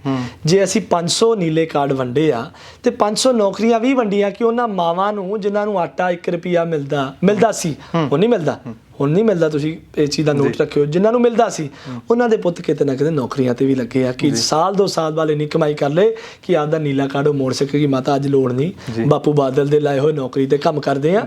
ਤੇ ਉਸ ਦੀ ਦਿੱਤੀ ਸਰਕਾਰ ਦੀ ਸੇਵਾ ਕੀਤੀ ਨੌਕਰੀ ਡਿਊਟੀ ਰਿਸਪੌਂਸਿਬਿਲਟੀ ਨਿਭਾਈ ਦੀ, ਪੈਸੇ ਸਾਡੀ ਜੇਬ 'ਚ ਪੈਂਦੇ ਆ, ਉਹਨਾਂ ਪੈਸੇ ਤੋਂ ਅਸੀਂ ਆਪਦਾ ਘਰ ਚਲਾਉਂਦੇ ਆ। ਇਹ ਆ ਹੁਣ ਤੁਸੀਂ ਮੁਫਤ ਦੀ ਸਮਾਨ ਮੰਡੀ ਚੱਲੋ ਤਾਂ ਲੋਕਾਂ ਨੂੰ ਕਿੰਨਾ ਚਿਰ ਪਲੀਜ਼ ਕਰ ਲਓਗੇ। ਜਿਹੜਾ ਤੁਸੀਂ ਫ੍ਰੀ ਦਾ ਸਮਾਨ ਦਿੰਦੇ ਹੋ ਉਹਨਾਂ ਨੂੰ ਕੇਪੇਬਲ ਬਣਾਓ ਕਿ ਆਪ ਲੈ ਸਕਣ। ਸਾਈਡ ਬਾਈ ਸਾਈਡ ਚੱਲਦਾ, ਮੁਫਤਖੋਰੀ ਨਹੀਂ ਹੁੰਦੀ। ਜੀ ਲਾਸਟ ਸਵਾਲ ਹੋਵੇਗਾ ਕਿ ਬੜਿੰਗ ਸਾਹਿਬ ਆਖਦੇ ਆ ਕਿ ਮੈਂ ਜਿਹੜੀ ਟਰਾਂਸਪੋਰਟ ਮੰਤਰੀ ਆ ਜਿਹੜਾ, ਕਿਉਂਕਿ ਮੈਨੂੰ ਇਹ ਚੀਜ਼ ਜਿਹੜੀ ਆ ਚਾਹੀਦੀ ਸੀ, ਸ਼ਾਇਦ ਲੋਕਾਂ ਨੂੰ ਵੀ ਇਹੀ ਲੱਗਦਾ, ਹਾਲਾਂਕਿ ਬਹੁਤੇ ਲੋਕਾਂ ਨੂੰ ਇਹੀ ਲੱਗਦਾ ਕਿ ਇੱਕ ਪਾਸੇ ਬਾਦਲ ਪਰਿਵਾਰ ਦੀਆਂ ਬੱਸਾਂ ਨੇ, ਦੂਜੇ ਪਾਸੇ ਢਿੱਲੋਂ ਡਿੰਪੀ ਢਿੱਲੋਂ ਹੋਰਾਂ ਦੀਆਂ ਜਿਹੜੀਆਂ ਨੇ ਬੱਸਾਂ ਨੇ, ਢਿੱਲੋਂ ਪਰਿਵਾਰ ਦੀਆਂ ਬੱਸਾਂ ਨੇ, ਤਾਂ ਸ਼ਾਇਦ ਜਿਹੜੀਆਂ ਉਹਨਾਂ ਨੇ ਕਰੀਆਂ ਨੇ ਬੱਸਾਂ ਜਿਹੜੀਆਂ ਬੰਦ ਕੀਤੀਆਂ ਨੇ, ਤਾਂ ਕੁਛ ਇੱਦਾਂ ਦੀ ਸੋਚ ਸੀ ਜਾਣ ਬੁੱਝ ਕੇ ਇਹ ਮਹਿਕਮਾ ਜਿਹੜਾ ਲਿਆ। ਤੁਹਾਨੂੰ ਕੀ ਲੱਗਦਾ? ਇਹ ਤਾਂ ਉਹਨਾਂ ਦਾ ਦਿਲ ਜਾਣਦਾ ਜੀ, ਮਨ 'ਚ ਕਿੰਨਾ ਕੁ ਪਾਪ ਹੈ। ਮਿਨਿਸਟਰ ਬਣੇ ਹੋ, ਸਾਡੀਆਂ ਬੱਸਾਂ ਬੰਦ ਕੀਤੀਆਂ, ਤੁਹਾਨੂੰ ਮੁਬਾਰਕ ਹੋਵੇ। ਮੇਰੇ ਦਾਦਾ ਜੀ ਨੇ ਸਾਰੀ ਉਮਰ ਗਵਾ ਲਈ ਹੈ ਬੱਸ ਬਣਾਉਂਦੇ, ਬੱਸਾਂ ਦੀ ਕੰਪਨੀ ਬਣਾਉਂਦੇ ਹੋਏ। ਮੈਂ ਪਹਿਲੀ ਵਾਰੀ ਕੈਮਰੇ ਮੂਹਰੇ ਦੱਸ ਰਿਹਾ, ਉਹਨਾਂ ਨੇ ਆਪਦਾ ਸਰੀਰ ਗਵਾ ਲਿਆ, ਆਪ ਬੱਸਾਂ ਚਲਾਉਂਦੇ ਰਹੇ ਆ। ਮੇਰੇ ਤਾਇਆ ਜੀ ਜਿੰਨੇ ਰੂਟ ਨੇ ਸਾਡੇ ਪਹਿਲਾਂ ਵਾਲੇ, ਮੁਕਤਸਰ ਗਿੱਦੜਬਾਹ ਵਾਲੇ, ਨੇੜੇ ਵਾਲੇ, ਆਪ ਬੱਸ ਚਲਾਉਂਦੇ ਰਹੇ ਆ, ਆਪ ਕਨੈਕਟਰੀ ਕਰਦੇ ਰਹੇ ਆ। ਮੇਰੇ ਫਾਦਰ ਸਾਹਿਬ ਆਪ ਬੱਸਾਂ ਚਲਾਉਂਦੇ ਰਹੇ ਆ। ਅਸੀਂ ਤਾਂ ਦੇਖੀਏ ਨਾ ਬੱਸਾਂ ਬੰਦੇ, ਇਹਨਾਂ ਨੂੰ ਗੱਲਾਂ ਕਰਨੀਆਂ ਸੌਖੀਆਂ ਲੱਗਦੀਆਂ ਕਿ ਬੱਸਾਂ ਕਿਵੇਂ ਬਣ ਗਈਆਂ, 1 ਤੋਂ 10 ਕਿਵੇਂ ਹੋਈਆਂ, 10 ਤੋਂ 100 ਕਿਵੇਂ ਹੋਈਆਂ। ਮੇਰੇ ਪਰਿਵਾਰ ਨੇ ਆਪਦਾ ਆਪ ਤੋੜ ਲਿਆ ਬੱਸਾਂ ਬਣਾਉਂਦੇ ਹੋਏ, ਤੇ ਸਾਨੂੰ ਪਤਾ ਕਿ ਜਦੋਂ ਧੱਕਾ ਕਰਦੇ ਕਿਵੇਂ ਸਹਿੰਦੇ ਆ, ਪਰ ਸਹਾਂਗੇ। ਇੱਕ ਹਦਾਇਤ ਦਊਂਗਾ ਕਿ ਜੇ ਨਿਮਰਤਾ ਨਾਲ ਲੋਕਾਂ ਦੀ ਸੇਵਾ ਕਰੋ ਤਾਂ ਫਾਇਦਾ। ਸਾਡੀਆਂ ਬੱਸਾਂ ਬੰਦ ਕਰਨ ਨਾਲ ਜੇ ਪੰਜਾਬ ਖੁਸ਼ਹਾਲ ਹੁੰਦਾ, ਸਾਡੀਆਂ ਬੱਸਾਂ ਰੋਜ਼ ਨਜਾਇਜ਼ ਤਰੀਕੇ ਨਾਲ ਪਾਸੇ ਸੜਕਾਂ ਦੇ ਲਾਉਣ ਨਾਲ, ਜੇ PRTC ਵੱਧਦੀ ਆ, ਲੋਕਾਂ ਨੂੰ ਸਹੂਲਤ ਦਿੰਦੇ ਹੋ, ਟੁੱਟੀਆਂ ਬੱਸਾਂ 'ਚ ਨਾ ਬਾਓ। ਜੇ ਸਾਡੀ ਵਰਗੀਆਂ ਬੱਸਾਂ ਬੰਦ ਕਰਕੇ ਚੰਗੀਆਂ ਬੱਸਾਂ 'ਚ ਪਾ ਸਕਦੇ ਤਾਂ ਭਾਵੇਂ ਸਾਨੂੰ ਸਾਰੀਆਂ ਫਲੀਟ ਬੰਦ ਕਰ ਦਿਓ, ਪਰ ਲੋਕਾਂ ਦਾ ਫਾਇਦਾ ਇਹਦੇ 'ਚ ਨਹੀਂ ਕਿ ਦੀਪ ਵਾਲਿਆਂ ਦੀਆਂ ਔਰਬਿਟ ਵਾਲਿਆਂ ਦੀਆਂ ਬੱਸਾਂ ਬੰਦ ਕਰਤੀਆਂ। ਜੇ ਸਾਡੀਆਂ ਬੰਦ ਕਰਨ ਨਾਲ ਫਾਇਦਾ ਹੁੰਦਾ ਅਸੀਂ ਆਪ ਹੀ ਬੰਦ ਕਰ ਦਿੰਦੇ ਹਾਂ। ਲੋਕਾਂ ਨੇ ਮੰਤਰੀ ਤੁਹਾਨੂੰ ਇਸ ਕਰਕੇ ਨਹੀਂ ਜੀ ਬਣਾਇਆ ਕਿ ਤੁਸੀਂ ਬੰਦ ਬੱਸਾਂ ਕਰਕੇ ਤੇ ਕੈਮਰੇ ਮੂਹਰੇ ਆ ਕੇ ਕੂੜਾ ਕਬਾੜਾ ਚੱਕੋ। ਘਰੇ ਬੈਠੋ, ਸੋਚ ਵਿਚਾਰ ਕਰੋ, ਲੋਕਾਂ ਦੀ ਸਹੂਲਤਾਂ ਵਧਾਓ। ਇਸ ਕਰਕੇ ਮੰਤਰੀ ਬਣਾਇਆ। ਸਾਡੇ ਪਿੱਛੇ ਹੱਥ ਧੋ ਕੇ ਪੈ ਗਏ ਤਾਂ ਬੜੇ ਆਏ ਬੜੇ ਗਏ ਜੀ, ਜਿੰਨਾ ਚਿਰ ਉਹ ਨਾ ਮਾਰੇ ਕੌਣ ਕਿਸੇ ਦੇ ਹੱਥੋਂ ਮਰਦਾ। ਬੜੇ ਆਏ ਬੜੇ ਗਏ, ਸਾਡੇ ਪਿੱਛੇ ਲੱਗੇ ਰਹੋ। ਲੋਕਾਂ ਨੇ ਮੰਤਰੀ ਨਿਊ ਦੀ ਬੱਸ ਸਰਵਿਸ ਦੇ ਮਗਰ ਪੈਣ ਵਾਸਤੇ ਨਹੀਂ ਬਣਾਇਆ ਸੀ, ਲੋਕਾਂ ਨੇ ਮੰਤਰੀ MLA ਬਣਾਇਆ ਸੀ, ਤੇ ਤੁਹਾਨੂੰ ਮੰਤਰੀਸ਼ਿਪ ਦਾ ਅਹੁਦਾ ਇਸ ਕਰਕੇ ਦਿੱਤਾ ਸੀ ਕਿ ਤੁਸੀਂ ਪੰਜਾਬ ਲਈ ਕੁਝ ਭਲਾ ਕਰ ਸਕੋ। ਤੁਹਾਨੂੰ ਸੁਪਨੇ ਹੀ ਸਾਡੇ ਰਾਤ ਨੂੰ ਆਈ ਜਾਣ ਤਾਂ ਫਿਰ ਤੁਹਾਡੇ ਜੜ੍ਹਾਂ ਤੁਸੀਂ ਆਪ ਹੀ ਬੈਠ ਗਏ। ਤੁਸੀਂ ਲੋਕਾਂ ਦਾ ਫਾਇਦਾ ਕਰੋ, ਪੰਜਾਬ ਨੂੰ ਖੁਸ਼ਹਾਲ ਬਣਾਓ, ਆਈਡੀਓਲੋਜੀ ਸਹੀ ਕਰੋ, ਹਲਕੇ ਨੂੰ ਖੁਸ਼ਹਾਲ ਬਣਾਓ ਤਾਂ ਫਾਇਦਾ ਵੀ ਆ। ਸਾਡੀਆਂ ਬੱਸਾਂ ਬੰਦ ਕਰਾ ਕੇ ਕਿੰਨਾ ਚਿਰ ਤੁਸੀਂ ਖੁਸ਼ ਰਹਿ ਲਓਗੇ। ਅੱਛਾ, ਇੱਕ ਚੀਜ਼ ਮੈਨੂੰ ਹੋਰ ਪਤਾ ਲੱਗਿਆ, ਕਹਿੰਦੇ ਤੁਸੀਂ ਆਪਣੇ EMPLOYEES ਦੇ ਨਾਲ ਜਿਹੜਾ ਬੜਾ ਖੜਦੇ ਹੋ, ਕਹਿੰਦੇ ਆਰਥਿਕ ਤੌਰ ਤੇ ਸਹਾਇਤਾ ਜਿਹੜੀ ਆ, ਮਦਦ ਜਿਹੜੀ ਆ ਉਹ ਬੜੀ ਕਰਦੇ ਹੋ, ਚਾਹੇ ਉਹਨਾਂ ਦੇ ਪਰਿਵਾਰਾਂ ਦੇ ਵਿੱਚ ਵਿਆਹ ਤੱਕ ਦੀ ਗੱਲ ਹੋਵੇ, ਆਰਥਿਕ ਤੌਰ ਤੇ ਉਹਨਾਂ ਦੇ ਨਾਲ ਖੜਨ ਦੀ ਗੱਲ ਹੋਵੇ। ਸੇਵਾ ਕੀਤੀ ਫਿਰ ਦੱਸੀ ਚੰਗੀ ਨਹੀਂ ਲੱਗਦੀ। ਸਾਡਾ ਸਟਾਫ ਸਾਡਾ ਪਰਿਵਾਰ ਆ ਜੀ, ਤੇ 30 40 ਸਾਲ ਪੁਰਾਣੇ, ਮਤਲਬ ਜਿਹੜੇ ਕਈ ਸਟਾਫ ਵਾਲੇ ਉਹ ਆ ਜਿਹੜੇ ਮੇਰੇ ਪੈਦਾ ਹੋਣ ਤੋਂ ਪਹਿਲਾਂ ਦੇ ਆ, 25 30 ਸਾਲ ਪੁਰਾਣੇ ਸਟਾਫ ਮੈਂਬਰਸ। ਤੇ ਹੁਣ ਉਹਨਾਂ ਦੇ ਨਾਲ ਜੇ ਸਹਾਇਤਾ ਨਹੀਂ ਕਰਾਂਗੇ ਤਾਂ ਕੀ ਕਰਾਂਗੇ ਜੀ? ਉਹ ਸਾਡੀ ਸਹਾਇਤਾ ਕਰਦੇ, ਅਸੀਂ ਉਹਨਾਂ ਦੀ ਸਹਾਇਤਾ ਕਰਦੇ ਆ। ਮੈਨੂੰ ਇਹ ਚੰਗਾ ਨਹੀਂ ਲੱਗਦਾ ਕਿ ਕਿਹਦੀ ਮਦਦ ਕਿੰਨੀ ਰੁਪਇਆਂ 'ਚ ਕੀਤੀ, ਕਿੰਨੇ ਪੈਸੇ ਲਾਏ। ਇਹ ਸਾਡੇ ਪਰਿਵਾਰ 'ਚ ਹੀ ਨਹੀਂ ਹੈਗੇ ਕਿ ਯਾਰ ਇੰਨੀ ਮਦਦ ਕੀਤੀ ਦੱਸ ਕੇ ਆਓ। ਸਾਡਾ ਪਰਿਵਾਰ ਆ, ਨਾਲ ਖੜੇ ਆ। ਕੋਵਿਡ ਵੇਲੇ ਵੀ ਖੜੇ ਸੀ, ਸਾਡੀਆਂ ਬੱਸਾਂ ਬੰਦ ਕੀਤੀਆਂ। ਜਿਹੜੇ ਉਹ ਰੋਜ਼ ਦਿਹਾੜੀ ਕਮਾ ਕੇ ਆਉਂਦੇ ਸੀ ਕਨੈਕਟਰ ਡਰਾਈਵਰ, ਉਹਨਾਂ ਦੇ ਢਿੱਡ 'ਚ ਵੀ ਤਾਂ ਲੱਤ ਮਾਰੀ ਆ, ਤੇ ਅਸੀਂ ਤਾਂ ਨਾਲ ਹੀ ਖੜਨਾ ਪਊ। ਇਹ ਜੋ ਮਰਜ਼ੀ ਕੁਛ ਕਰੀ ਜਾਣ, ਬੱਸਾਂ ਸਾਡੀਆਂ ਬੰਦ ਕਰ ਦੇਣ, ਸਾਨੂੰ ਆਪਦੇ ਵਰਕਰਾਂ ਨਾਲ ਤਾਂ ਖੜਨਾ ਹੀ ਪਊ। ਪਹਿਲਾਂ ਵੀ ਖੜੇ ਸੀ, ਹੁਣ ਵੀ ਖੜੇ ਆ, ਖੜੇ ਵੀ ਹੁੰਦੇ ਰਹਾਂਗੇ। ਤਾਂ ਹੀ ਅਸੀਂ ਉਹਨਾਂ ਨੂੰ ਆਪਦਾ ਪਰਿਵਾਰ ਮੰਨਦੇ, ਕਦੇ ਵਰਕਰ ਮੰਨ ਕੇ ਨਹੀਂ ਕੰਮ ਚਲਾਇਆ। ਇਹਨਾਂ ਦੇ ਬੋਲ ਬਾਣੀ 'ਚ ਫਰਕ ਹੈ, ਇਹਨਾਂ ਦੀ ਸੋਚ ਅੰਦਰ ਫਰਕ ਆ ਕਿ ਲੋਕਾਂ ਦੀਆਂ ਬੱਸਾਂ ਬੰਦ ਕਰਕੇ, ਲੋਕਾਂ ਦੇ ਘਰੇ ਆਉਂਦੀ ਰੋਟੀ ਬੰਦ ਕਰਕੇ ਅਸੀਂ ਵਾਹਵਾਸ਼ਾਹੀ ਖੱਟ ਲਾਂਗੇ। ਬੜੀ ਸ਼ਾਰਟ ਲਿਵਡ ਹੁੰਦੀ ਹੈ। ਕੋਈ ਨਾ। ਢਿੱਲੋਂ ਸਾਹਿਬ, ਆਖਰੀ ਸੁਨੇਹਾ ਸਰੋਤਿਆਂ ਦੇ ਲਈ ਕੀ ਰਹੇਗਾ, ਖਾਸ ਕਰ ਗਿੱਦੜਬਾਹਾ ਹਲਕੇ ਦੇ ਲੋਕਾਂ ਲਈ? ਹਲਕੇ ਦੇ ਲੋਕਾਂ ਨੂੰ ਤਾਂ ਮੈਂ ਰੋਜ਼ ਹੀ ਸੁਨੇਹਾ ਦਿੰਦਾ। ਪੰਜਾਬ ਦੇ ਲੋਕਾਂ ਨੂੰ ਦੇ ਦਿਓ। ਪੰਜਾਬ ਦੇ ਲੋਕਾਂ ਨੂੰ ਤਾਂ ਜੀ ਮੈਂ ਇਹੀ ਬੇਨਤੀ ਕਰੂੰਗਾ ਕਿ 5 ਸਾਲ ਬੜੇ ਔਖੇ ਤੁਸੀਂ ਕੱਟੇ ਆ, ਬੜੇ ਝੂਠ ਮਾਰੇ ਗਏ, ਬੜੇ ਡਰਾਮੇ ਕੀਤੇ ਗਏ। ਦੇਖਿਓ ਕਿਤੇ ਬਲੈਕ ਸਕਰੀਨਸ ਤੇ ਨਾ ਆ ਜਿਓ। ਤੇ ਸਾਡੇ ਵਿਰੋਧੀਆਂ ਨੂੰ ਕਹਿਣਾ ਚਾਹੂੰਗਾ ਕਿ ਉਹ ਕਹਿੰਦੇ ਨਾ ਫਲ ਨੀਵਿਆਂ ਰੁੱਖਾਂ ਨੂੰ ਲੱਗਦੇ, ਉੱਚਾ ਹੋ ਕੇ ਮਾਣ ਨਾ ਕਰੀ। ਬੜੇ ਆਏ ਬੜੇ ਗਏ, ਤੁਸੀਂ ਲੋਕਾਂ ਦੀ ਸੇਵਾ ਕਰ ਲਓ, ਲੋਕਾਂ 'ਚ ਪਿਆਰ ਕਮਾ ਲਓ। ਲੋਕਾਂ ਦੇ ਪਰਚੇ ਕਰਾਉਣੇ, ਧੱਕੇ ਸ਼ਾਹੀਆਂ ਕਰਨੀਆਂ, ਕੁੱਟਣਾ ਮਾਰਨਾ, ਬਿਜ਼ਨਸ ਬੰਦ ਕਰਾਉਣਾ, ਸਾਡੀ ਨਹੀਂ, ਬੜੇ ਲੋਕਾਂ ਦੀਆਂ ਰੁਜ਼ਗਾਰਾਂ ਖੋਣੀਆਂ। ਇਹਨਾਂ 'ਚ ਫਾਇਦਾ ਨਹੀਂ। ਉੱਚਾ ਹੋ ਕੇ ਮਾਣ ਨਾ ਕਰੋ, ਨਿਮਰਤਾ ਨਾਲ ਝੁਕ ਜਾਓ ਤੇ ਲੋਕਾਂ ਦੀ ਸੇਵਾ ਕਰਾਓ, ਸ਼ਾਇਦ ਤੁਹਾਡਾ ਕੋਈ ਭਲਾ ਹੋ ਜੇ। That is all I would like to say. Gidderbaha ਦੇ ਹਲਕੇ ਨੂੰ ਤਾਂ ਰੋਜ਼ ਸੁਨੇਹੇ ਦੇ ਦਿਓ, ਰੋਜ਼ ਉਹਨਾਂ 'ਚ ਵਿਚਰੀਦਾ ਜੀ। ਢਿੱਲੋਂ ਸਾਹਿਬ ਤੁਸੀਂ ਕੀਮਤੀ ਸਮੇਂ 'ਚੋਂ ਸਮਾਂ ਦਿੱਤਾ, ਤੁਹਾਡਾ ਬਹੁਤ ਬਹੁਤ ਧੰਨਵਾਦ। ਥੈਂਕ ਯੂ ਸੋ ਮਚ ਜੀ, ਬਹੁਤ ਧੰਨਵਾਦ। ਸੋ ਮੇਰੇ ਨਾਲ ਸ਼੍ਰੋਮਣੀ ਅਕਾਲੀ ਦਲ ਦੇ ਯੂਥ ਲੀਡਰ ਬਾਈ ਅਬੇ ਸਿੰਘ ਢਿੱਲੋਂ ਸੀ। ਸੋ ਰਾਜਨੀਤੀ ਦੇ ਨਾਲ, ਪੰਜਾਬ ਦੀ ਸਿਆਸਤ ਦੇ ਨਾਲ ਮਿਲਦੀਆਂ ਜੁਲਦੀਆਂ ਮੁਲਾਕਾਤਾਂ ਲੈ ਕੇ ਸਮੇਂ-ਸਮੇਂ ਤੇ ਹਾਜ਼ਰ ਹੁੰਦੇ ਰਹਾਂਗੇ। ਹੁਣ ਆਪਣੇ ਦੋਸਤ ਜਸ ਗਰੇਵਾਲ ਦਿਓ ਇਜਾਜ਼ਤ, ਦੇਖਦੇ ਰਹੋ RMB ਟੈਲੀਵਿਜ਼ਨ। ਧੰਨਵਾਦ ਜੀ।